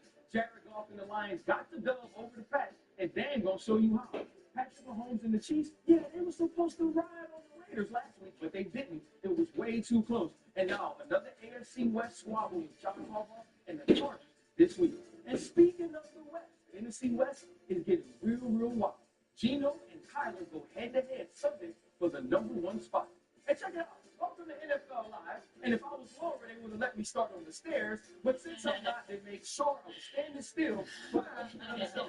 I'm your boy RC. I'm joined by some people call it Dan the Man and our girl MK, Nina Kimes from the left coach. But guys, when you start on Friday, you have to start in Detroit with the Lions and Jordan Love and the Green Bay Packers. This is a huge Week 14 game, Dan. This will go a long way to saying who would win the NFC North. Jordan Love is ready to go. Here you're going to see he's going to find Tucker Kraft late in the game for a 12-yard TD. What awesome throw by Jordan Love. Under pressure, got to have it really to start that second half. Beautiful versus man coverage. The very next drive, Jared Goff's been protecting the ball, but here Keyshawn Nixon gets a huge pick. I just think he loses sight of Nixon. It's just cover two. He throws the spot route, and it's just an assumed read by Jared Goff. Massive momentum for the Packers. Josh Jacobs here with a big run. He was huge with physical run game the entire day. Gets another touchdown. Let's head into the fourth quarter. It's the top of the fourth. Packers inside the 5. What do you think they're going to do? Oh, here, I'm sorry about that. We got a touchdown. Xavier McKinney. Tim Patrick makes a huge play. Patience, tempo, everything to make sure they jump the huddle. But the Packers, too well coached, too good of a football team. They come back punch for punch and take the lead. All right, we got less than 2 minutes left in the fourth quarter. 30 inches for the Lions. We know exactly what they're going to do. But, Dan, this is a big stop for the Green Bay Packers. And in that moment, you're like, oh, man, what are they going to do? What a great play by Green Bay. They're going to get the ball back with a chance. And Dan Campbell says, absolutely not. We're going to make sure that we end the ball or end the game on our terms.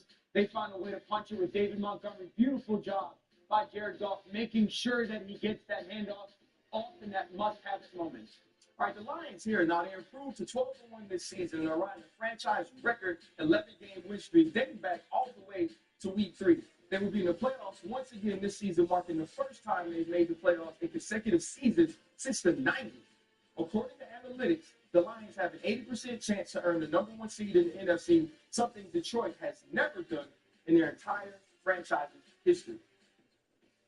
Dan, what did we learn about the Detroit Lions last night and finding a way to come back late in that game after some mistakes and the Green Bay Packers getting up? That they're the Chiefs. We praise the Chiefs for the when you got to have it, they get it done. That's what the Lions are now. If you think about it, third and fourth down convergence last night, when you got to have it versus really good teams, the reason they go for it all the time because they're going to get it done. And that's what it's not just a analytics gamble or roll of the dice like Dan Campbell. And if you go back to that game-winning drive, what was that game-winning drive? Well, the first play action. That's a huge part of this offense. Later in that drive, there's a perimeter screen. That's a huge part of this offense. And then we've talked about it for 2 or 3 years now. When they got to have it, it's going to be the dagger concept. You're going to get a short in by somebody and a big in by somebody, like Amon-Ra St. Brown, and then obviously they go for it. To me, they're the Chiefs. The Chiefs always figure out a way, no matter what. Mahomes, Andy Reid, they just get it done, and it felt like that when I was watching the Lions. Got to have a situation. Everything's on the line. They're going to find a way to get it done. I hear you, Dan, but I would argue that a lot of the Chiefs' close wins this year have been genuinely fluky and bizarre and not things that they have done, whereas this type of close win, they won because, as you highlighted there, because of things that they've been doing all year, right? Dan Campbell, the big part of the reason why he goes for it on that fourth down, not just because Jordan Love's balling out, because over the course of the season, no one converts with 3 yards to go at a higher rate than the Detroit Lions. He knows that. It doesn't matter what you did in this game before that moment. That is who you are as a team. What concerns me for the Packers, right, because this is a great divisional rivalry, we really saw that, is the things that the Lions are good at do not match up well for Green Bay with their defense, specifically those in-breakers off the play action that Jared Goff loves, maybe more than any other quarterback in football. That just happens to be where Green Bay is weak at that second level in coverage. So, obviously the offense made it a close game, and we'll talk about that in a second. But I do think if these teams meet again, you're going to once again look at the Lions' staple core concepts and ask, can Green Bay ever stop this? You know what? I enjoy seeing the Lions have to fight back offensively. So many of these games, we've watched them because they're so prepared early on in the game. I feel like Ben Johnson is so dialed in. The preparation is at such a high level. They jump out on teams. And a lot of these games, they've played from ahead. We hadn't really seen them fight like this since Houston, right after being down because of those 5 interceptions. And I love the fact that Jared Goff made the plays. I love the fact that Dan Campbell was put in a position to make some of these calls where only someone like Dan Campbell buys underwear big enough to fit what he's bringing into the stadium. And so when you have these sorts of wins, they're statement wins. Yeah. He very well could have just kicked the field goal, bro. No doubt. Could have kicked the field goal, give him the football with 40 seconds, find a way to keep him from tying this game up and send it into overtime. But he wanted to send a message. And in sending that message, I believe that the Detroit Lions received it. I think what's really fascinating about the Lions from this point forward is, does Dan Campbell do it again when it's win or go home? Yeah. You know, because last year, that's what they did throughout the season. He did it in the playoffs. I agreed with it, but it didn't work out, and they went home. And last night he does it again, but it's not win or the season's over. You know he will. Dan, you know he will. I think so, but I don't know. But this was also the first time. Massive rocks to keep doing that. Right. This was also the first time there was a questionable call, right, to go for it inside your own. It didn't work out. Yeah. So that's the time to get scared. That's the time to say, hey, I'm just going to do the right thing here. And he didn't. And I believe he's continuing to build a culture where they stand behind their coach, those decisions, and they make him right. Yeah, it's awesome stuff, man. It's really cool. And I think that the great thing is, Jared, I've always said this, RC Mina, Jared Goff's superpower is he has no memory. Mm-hmm. In a good way. He just never forgets or remembers bad stuff. And we saw that last night. I think Dan Campbell's the same way. He never allows what previously happened to dictate what he's going to do next. Yeah. Well, the one thing that's dictating things for the Lions is the play-action pass. The Lions have scored 78 points off play-action pass this season. That's 24 more than the next closest team. And now we're going to get to the Packers. Listen, look at the other side of this matchup. The Packers continued to fall short against their division last night, falling to 1-3 this season in the NFC North. And I mean, they fired Matt Eberflus for stuff like this. In those games, they've allowed their opponents to score 27 points per game, and Jordan Love has thrown almost as many interceptions as touchdowns. Against non-division opponents, they have dominated at 8-1 and are outscoring teams by nearly 10 points per game. Mina, do those stats sort of say about Jordan Love, and what did you see from him last night?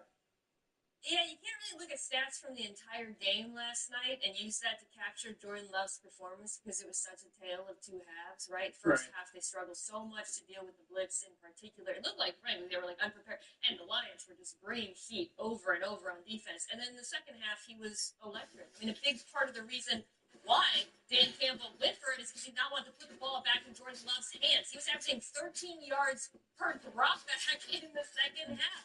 It was lights out against the blitz. I thought he played well, obviously struggled at first. I also thought maybe I underestimated the absence of Romeo Doubs in this game. That was something that really jumped out to me in first half. And I went back and looked, and prior to this week, Romeo Doubs has 11 first downs against the blitz. No other Packer has more than 5.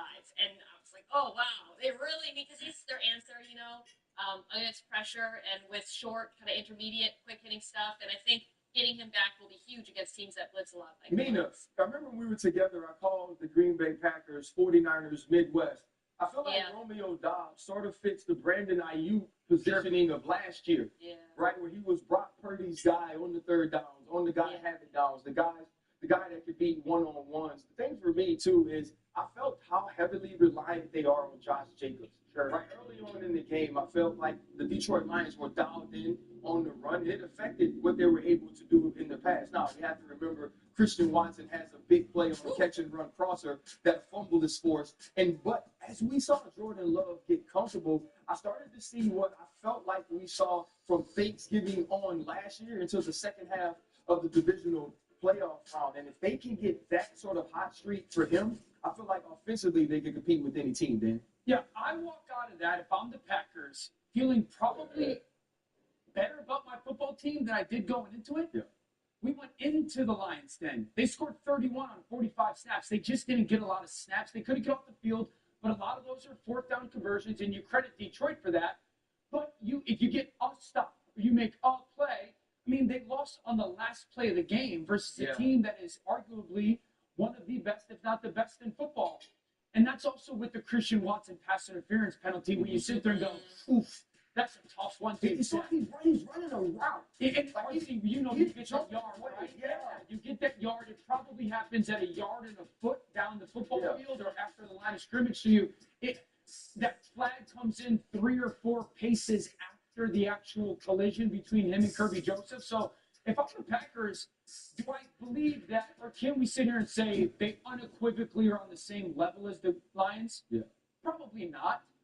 Are they right there? But the thing is, though, can they win in a one-game tournament, right? Because you just have to go there and be the best that day. Sure. And I feel like the Green Bay Packers proved they could. I agree. That quarterback, Jordan Love, the throws he was making in the second half They of were this awesome. football game, Yeah. I would put up there with any quarterback in football. So to answer your question, I think they have a chance in any game Yeah. because the quarterback ceiling is so high. I agree. Absolutely. I'm away because we didn't get Marcus to wait today. So I knew Junior playing right now is balling. Tipping 20 for Junior? Listen, we just getting started on this Friday NFL Live, and the Cardinals are taking on the Seahawks for the second time in 3 weeks. Can they get revenge in this weekend's big matchup? Someone here thinks it all comes down to Geno Smith getting on the ground. Plus, Kirk Cousins returns to Minnesota on a 3-game losing streak. Can he right the ship against the team that once jettisoned him? Stay tuned to find out why the Atlanta offense has not been clicking. NFL Live is presented by the Holiday Buffet at Golden Corral and in part by the new 12-team college football playoff. The first round begins December 20th and 21st.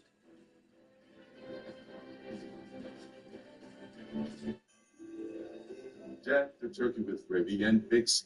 La la la la la la la la la. Dad, we are at a restaurant. Oh, sorry. Yum, yum, yum, yum, yum, yum, yum. Now, please. Good thing I forgot my hearing aids. How about this class? We wish you a lot of yeast rolls. We wish you a lot of yeast rolls. Come on, everybody.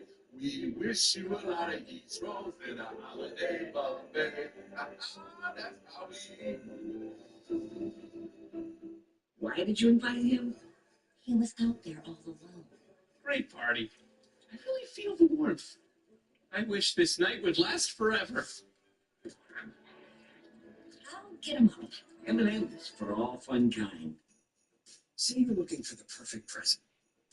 Head to the perfect place. A place with gifts that light up a face as well as a room.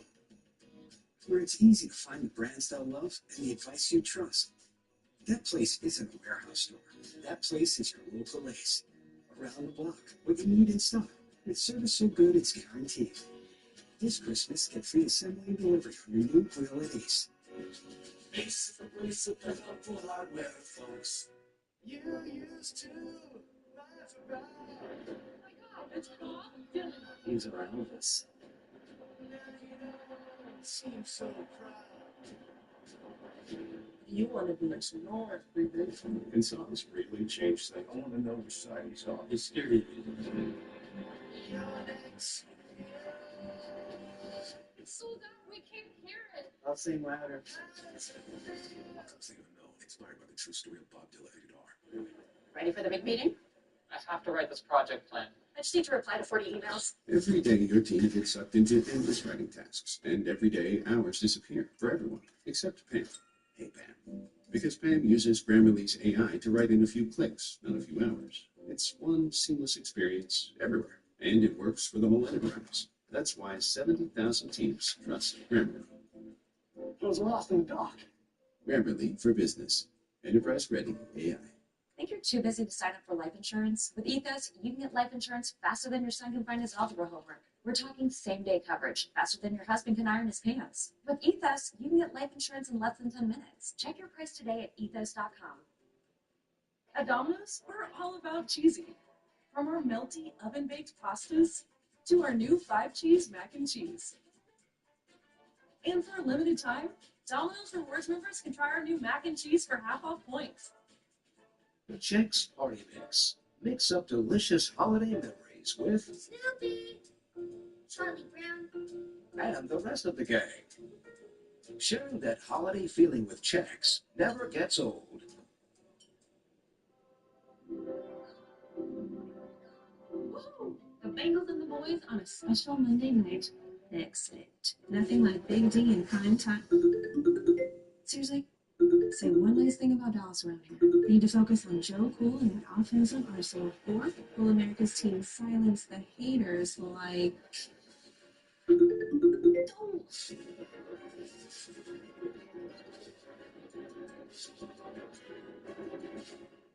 Great news, Spectrum Internet customers. Now you can try Spectrum Mobile risk-free for a full year at no cost to you. It's easier than ever to switch. Bring your own device and we'll pay off your phone balance up to $500 per line. Spectrum Mobile brings you a reliable nationwide 5G network you can count on wherever you go. Plus, upgrade your phone anytime, as many times as you want, for any reason when you get Unlimited Plus. Call or visit a store near you. Our specialists are ready to help you switch. This is a hot flash. This is a hot flash. But this is a not flash. For moderate to severe vasomotor symptoms due to menopause, Veoza is the first and only prescription treatment that directly blocks the source of hot flashes and night sweats. With 100% hormone-free Veoza, you can have fewer hot flashes and more not flashes. Veoza reduces the number and severity of hot flashes day and night. Don't use Veoza if you have cirrhosis, severe. We need your help.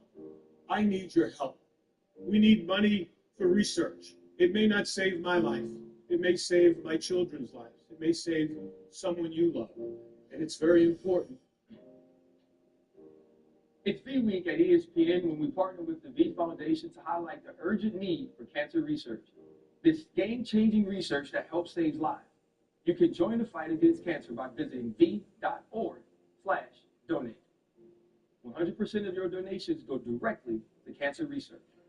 And next week, Monday Night Countdown, next week we'll be in Dallas at AT&T Stadium for our Week 14 Monday Night Football matchup between the Bengals and the Cowboys, 8 Eastern, 5 Pacific on ABC, ESPN, ESPN Plus, and Deportes, Peyton and Eli on ESPN2 and ESPN Plus. And we'll have a special Simpsons Friday football version of Disney Plus and ESPN Plus with an animated game transformed into real time into the iconic Simpsons world in Springfield. I think you may see MK and Dio.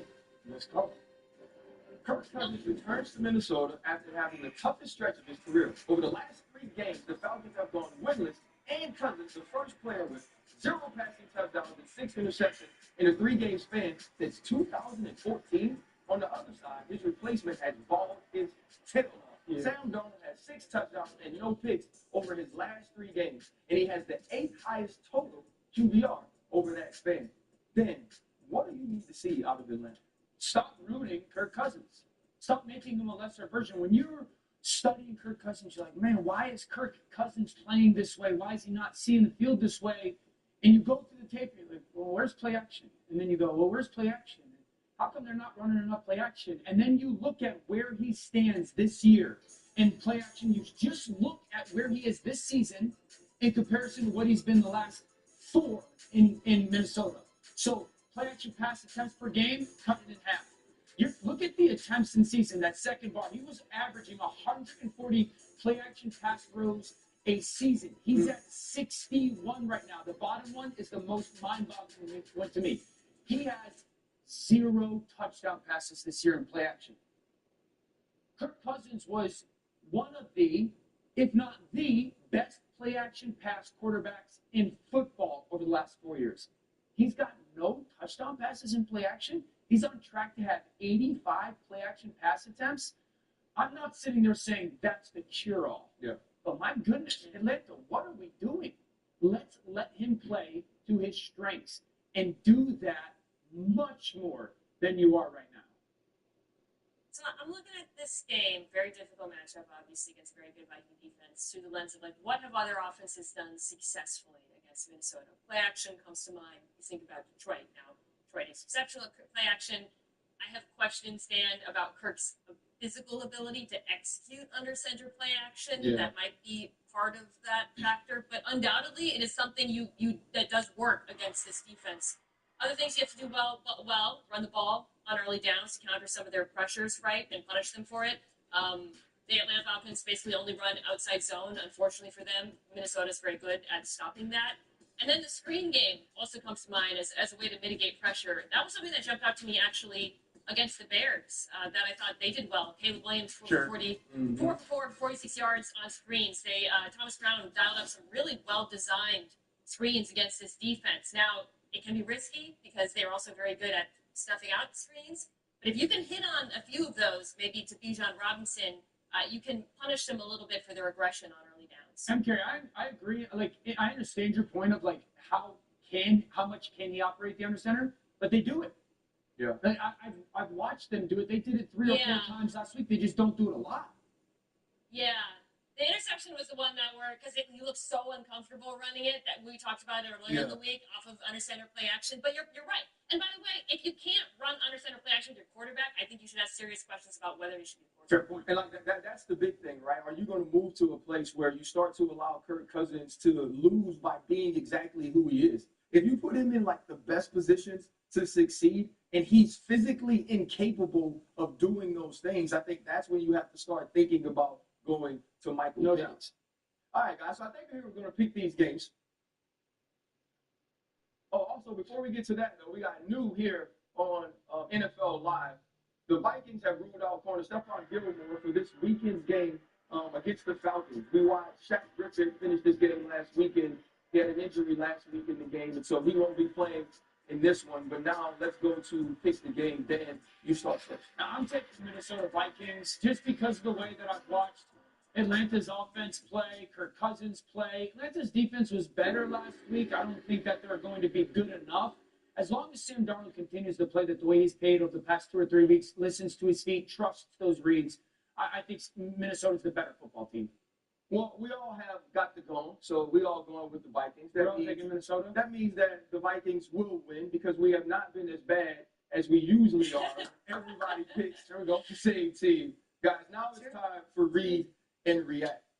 We'll start in Tampa Bay. And Tampa Bay Buccaneers' run game has been rolling this entire season. Since week 6, they ranked second in yards per rush and explosive run rate while ranking first in average yards. Bucky Irvin, the rookie from Oregon, has absolutely been losing his mind, averaging over 104 yards rushing in the last 3 games and the second highest in the NFL behind, yes, sir, Saquon Barkley. Then, why has the run been so successful? Well, I think their offensive coordinator, Liam Cohen, is a future head coach, and he reminds me so much of a young Matt LaFleur.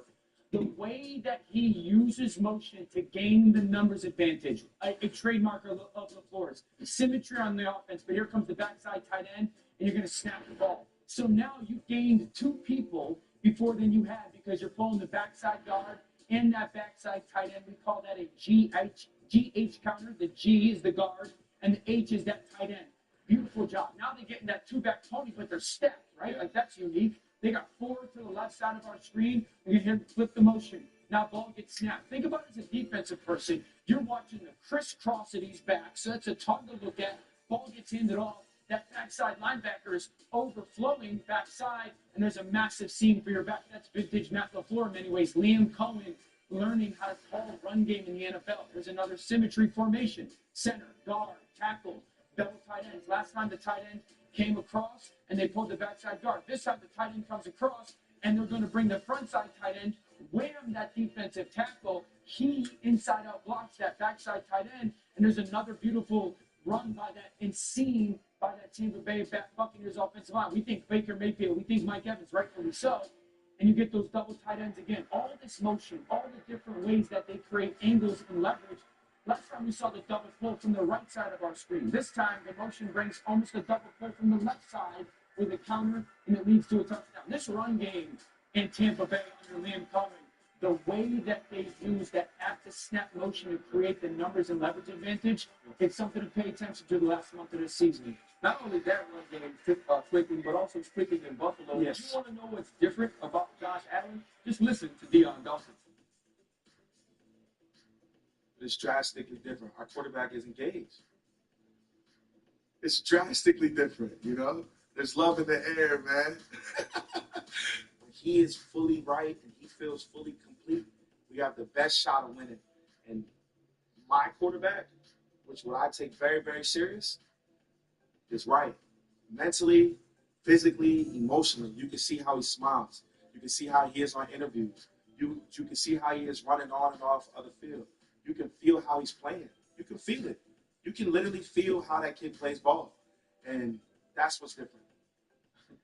Nina, what are you seeing from happy Josh Allen compared to last year's Josh Allen? I would say over the course of his career, what we're seeing from Josh Allen is he's become something that a lot of people thought he never would be, which is a brilliant caretaker of the football. He has the lowest average depth of target of his career, the lowest interception rate by a significant amount. He is taking what the defense gives him. He is playing calm within himself. And then, when the moment calls for it, he is making big plays outside of structure, but never unnecessarily. He's been absolutely fantastic this season. I know Superman has found a way to control this cape out there in Buffalo. Yeah. But coming up, Dan Campbell showed his teeth once again. He bit off some kneecaps in the Lions' late win over the Green Bay Packers. We are taking it to the touchscreen to show you how MCDC's aggressive play style taking the Lions to new heights.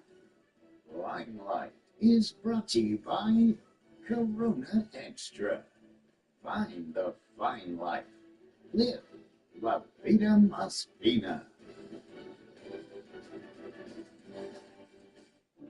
Why is our mailbox filled with so much meaningless stuff?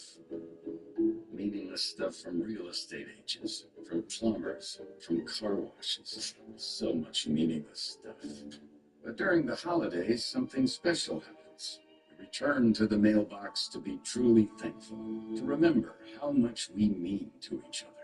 Shutterfly, make something that means something. Enjoy 40% off your order with code CARD40. Order now for holiday delivery.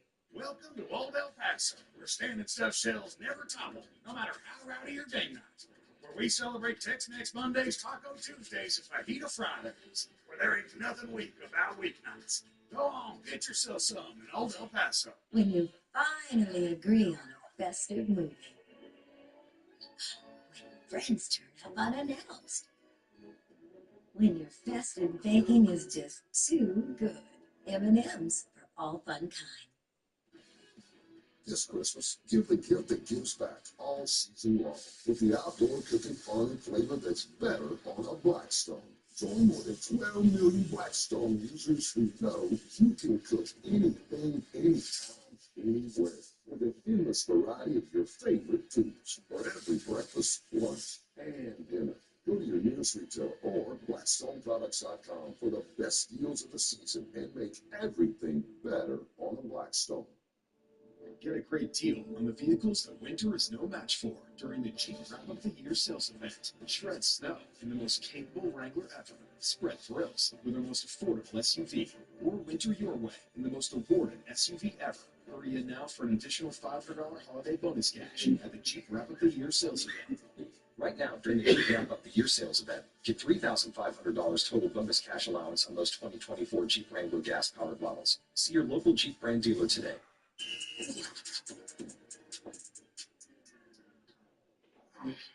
Co-pilot, Give me some new sack celebrations. yeah, I like that one. The Mind Box. The Thibodeau Shuffle. The Big Apple Pie. All right, co-pilot. How about some trash talk? Well, but you can't hide.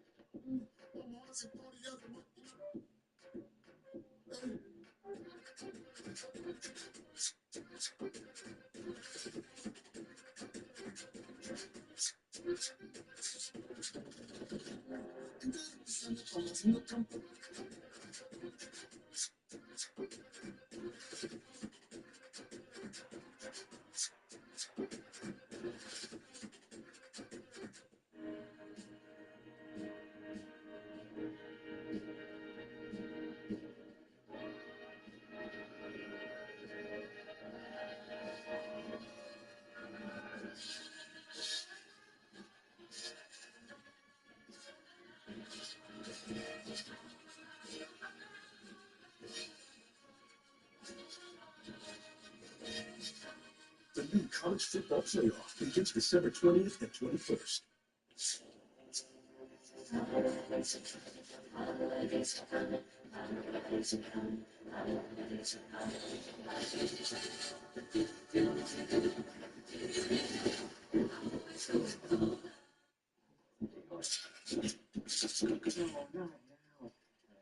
dude, that doesn't look good. I know what to do. What's that? I'm going to cashnetusa.com. I can apply minutes, and if approved, I can have the money as soon as the same business day. Oh, nice save. Saving the day is easy. With CashNet USA. When you need money fast, you need a hero.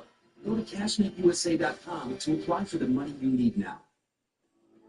Say goodbye to boring water and say hello to the Ninja Thirsty. Now you can turn water into 0-calorie, 0-sugar Falcon Fresh sodas right on your countertop. Enjoy ice cold cola and your favorite sodas, bold fruit drinks, or crisp, refreshing. Welcome back to NFL Live, presented by Golden Corral. Time for top stories brought to you by Golden Corral. Let's take a look at this week's slate as we get ready for the weekend. Mina, I'm going to start with you. Which matchup are you keeping your eye on? Oh, I can't wait to watch Matthew Stafford and Puka Nacua against this Bills defense. You saw last week, this Rams passing attack, when everyone is healthy, it's still such a problem. The way they get Puka open using motion, the way they get him leverage, it's so difficult to defend. But this Bills defense is extremely well coached. They're really good at handling offenses. They use a lot of motion, passing off responsibilities. So I'll be interested to see if they can rise to the challenge, because I think on the other side of the ball, Josh Allen will have a lot of success. My eyes are going to be in Nashville, Tennessee. Jacksonville versus Tennessee. Since Will Levis has come back from injury, he's played some pretty good football. Over his last 4 games, 8 touchdowns, 2 picks, 2 of those games, a passer rating over 124. All 4 of his games, passer rating over 84. Right now, they sit at number 5 in the draft order. There's a lot of question marks. Is he the future? Is he not the future? This is an enormous 5-game stretch for him.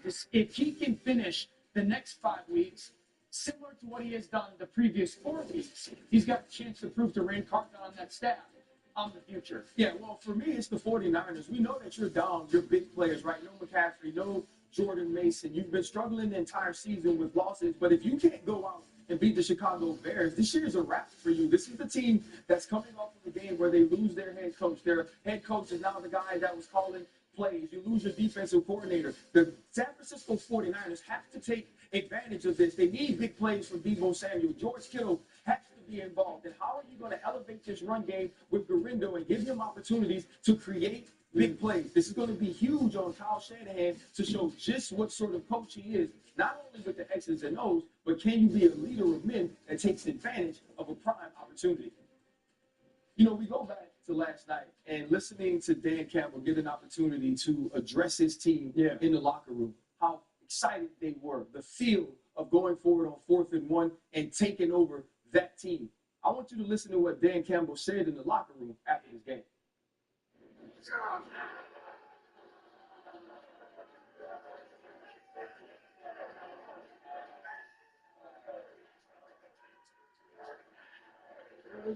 I told you you'd never forget this game. You will never forget this game. We don't have to talk about how tough we are. We don't have to talk about how resilient we are. We live it, man. We've been living it. Where's our defense at? Offense, that's the way to step up, man. That's the way to step up. There you go, Skip. Keep throwing it up. Whatever you're doing out there. You're freaking laying on the line. Guys, I'm so freaking proud of you, man. That's the way to show up. You talk about pressure, we live in pressure. That's where we freaking thrive. You did it again. You did it again. All right? It doesn't matter who's playing for us. No matter what's going on. You always find a way to win. That's what champions do. This is not happenstance, man. This doesn't just happen. This has been in the making, man. This has been in the making. All right? We were all supposed to be here together, man. We're destined for this. Just stay the course.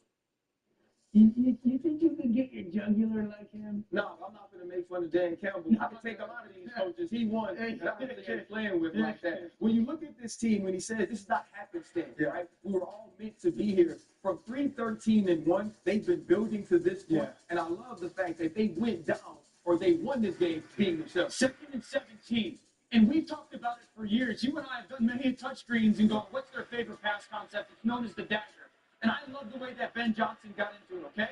So first of all, they come out. This is 2nd 17, 2 or 3 plays before the game-winning field goal. They get into those double tight ends. And what that does is it forces Green Bay to play base defense because this is a great run game. So in my double tight ends force you as a defense to go 1 linebacker, 2 linebacker, 3 linebacker. Now the Packers are going to play man coverage versus that 12 personnel. And also what's very difficult about this is when you have a guy like Sam Laporta who is a legit pass-catching threat, he's always going to attract some attention. And the dagger concept is this for its beginning point, all right? This guy's got what we call like a deep through. He's an alert at man coverage, and we love it. He's running away beautiful. But the read for the quarterback versus man coverage really starts Loki, you keep saying man coverage. Yeah. Here's what's crazy. We talked about it in the break. This is Valentine. Yeah. He's now locked up on Sam Laporta. He's a corner. Up top, we have a linebacker on Tim Patrick. So they couldn't travel. So they were trying to sort of disguise and not let Jared Goff know they were man-to-man. And as Sam Laporta runs that shallow cross, you're going to see that corner follow. And I'm sitting there going, Jared Goff is going to throw this big in to Amon-Ra St. Brown. And everybody on the defense should know it. Why didn't Green Bay? Right, so right here, Quay Walker, who's going to be the robber, right? He's the low-hole player. He's cutting Sam Laporta. He has to let Valentine know that because now he needs to be replaced. And so if Valentine's replacing him, Dan, he should be flowing back here Interesting. to get underneath Amon-Ra St. Brown. Because what happens is 2 Green Bay Packers end up taking 1 Detroit Lion when it comes to Sam Laporta. And all of a sudden, Jared Goff's going to get that beautiful throw to Amon-Ra St. Brown. And I can't do this without talking about David Montgomery, okay? David Montgomery gets praised a lot. He's sat back right next to Jared Goff for his ability to run the ball. Rightfully so. What you're going to get from Green Bay is that backer is actually going to trigger. I want everyone to watch Montgomery stick his face right on that linebacker, flip him upside down. That's just Now, I also want to point this out. Because it's man-to-man, this guy probably has David Montgomery in man-to-man coverage. Right. He's dog rushing because he wants to attack his coverage. And it's a beautiful completion. There's another in-route thrown by Jared Goff. So then they get the 3rd and 1. Beautiful stop. Great stop by Green Bay. But then it gets the 4th and 1, and Dan Campbell's going to go for it. And I look at it like this, okay? If you're the Lions, and I've got 1, 2, 3, 4 guys, because my double tight ends are set here. RC, you know this. Defensively, you got to set your guys. So you go 1, 2, 3, 4, 5 to that side of the ball. I don't want to run there if I'm an offense. But what the Lions then do is, okay, I got 1, I got 2, and I got 3 because my fullback and/or tight end is stacked there. The Packers only got 1, 2, 3. Advantage me right now. What you're going to get is here comes this tight end in motion. So instead of 5 versus 4, it's 3 versus 3 front side. Here comes the tight end. Right now I sit there and go, I've won this. Because I've now got 4 versus your 3. Penny Sewell does an unbelievable job of getting that guy. And look at that. Also, the problem is this, though. If you're Xavier McKinney and you're in man-to-man coverage, right, you don't want your coverage to out-leverage you here when you really should be fitting on that inside shoulder in order to close this gap. Man, what a beautiful job by Ben Johnson. Kind of in that 3rd down or 2nd down completion, trusting this is who we are. We'll out-execute it, essentially. And in that 4th down going, we're going to go behind the best or 2nd best right tackle in football. Yeah, the Detroit Lions went out being themselves. From coach, right, to offensive line, to skilled players. And that's the way you win championships. But still ahead, have the Chiefs defense shown vulnerabilities this season since losing L'Jarius Sneed. When we come back, we'll see if the Chargers can take advantage of that. This man's a analyst. A host and an analyst. NFL Live is presented by the Holiday Buffet at Golden Corral and in part by the new 12-team college football playoff. The first round begins December 20th and 21st. I was out on a delivery and I came across a snake, a rattler. FedEx presents Tall Tales of True Deliveries. There we were, driving versus rough time. A battle was less. Please, you don't want a pet snake, do you? Maybe now, my friends will believe. If this is what we did for one delivery, see what we can do for your business. FedEx. You got the ticket? Vivid Seats, the only ticket company in the game that rewards you for buying. From concerts to sports and everything in between. Vivid Seats, official ticketing partner of ESPN. On Medicare, living with diabetes, Progress is having your coffee like you like it. The Freestyle Libre 3 Plus sensor is covered by Medicare for more people managing diabetes with insulin. This is progress. Ask your doctor today. Say you're looking for the perfect present. Head to the perfect place. A place with gifts that light up a face as well as a room. Where it's easy to find the brands they'll love and the advice you trust. That place isn't a warehouse store. That place is your local Ace. Around the block, what you need in stock, with service so good it's guaranteed. This Christmas, get free assembly and delivery on your new grill at Ace. Ace is the place of the helpful hardware, folks. Another so-so pizza from So-So's Pizza. But wait, there's tacos! Our new triple pepperoni Magnifico pizza is stacked with classic crispy cuts and new bold shredded pepperoni. It's triple the flavor and only at Marco's, just $11.99. So you think Santa will like these red and green M&Ms? I don't know. I never met the guy. He does exist! They do exist. Santa? What drives you? For 303, it's putting the best detailing products in your hands. We listen, innovate, test, manufacture together under one roof. 303 products do what they say because we do what we say. From our plant to your car, products that perform. 303, driven by quality. Available now at these auto retail locations. I make plays with my arms, my legs, and on my body. You can win money by selecting 2 or more of your favorite players. Get it right, and you can win up to 1,000 times your entry. Over 5 million fans have already signed up for Underdog. And you can play in most states. Yeah, that includes California, Georgia, and Texas. New customers get up to $1,000 in bonus credit when you make that first deposit. Go ahead, let it fly. Touchdown. Download Underdog now. Claim your own. With Spectrum, you get more of what you love on Paramount Network, featuring cinematic stories and unforgettable characters. Generations of blood have led to this. Witness the epic return of the Paramount Network original series, Yellowstone. Catch the latest episodes, along with other hit shows and movies on Paramount Network. Enjoy your entertainment at home or on the go with the Spectrum TV app. Download the Spectrum TV app to watch Paramount Network on all your devices today. It's Steakmas season at Outback, featuring the bloomin' French onion sirloin and an 18-ounce bone-in ribeye, which means the koala on the wall at the side too gets steak. Steak, steak, steak, steak, steak, steak. And who does not? Outback Steakmas season starts at $16.99 for a limited time. I am what child hunger looks like in America. I was created by artificial intelligence from faces of the 1 in 7 American children who struggle with hunger.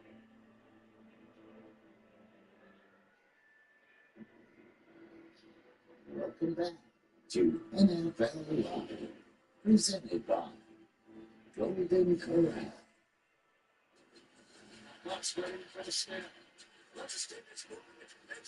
I don't know if I enjoy is the word for it, but I think it keeps you motivated. Touchdown, Carolina. That's inside 35, 35, Patrick Mahomes. Kick this up. Kick is gone. Keep your heads up. Got some things we got to clean up. The snap is gone. Let's write these scripts. With all these close finishes, we're getting wins, but it's keeping us hungry so that we can try to continue to get better. The Chiefs winning games by the hair on Patrick Mahomes' chinny chin chin. Dan, what are some of the concerns you have about them? Who can cover? Outside of McDuffie, who can cover?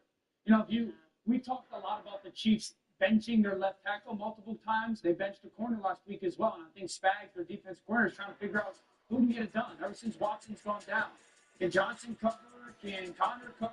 Can Josh West? I think they're in that search mode right now. And, you know, Ladd McConkey is becoming one of those really high-end slot receivers that'll wear you out. And so this is, to me, RC, okay, like this is one of the most fascinating things left in the season. Can the Chiefs find somebody that is a reliable, like, second and or third corner nickel guy that they can trust in some of their man pressures and or man coverage packages?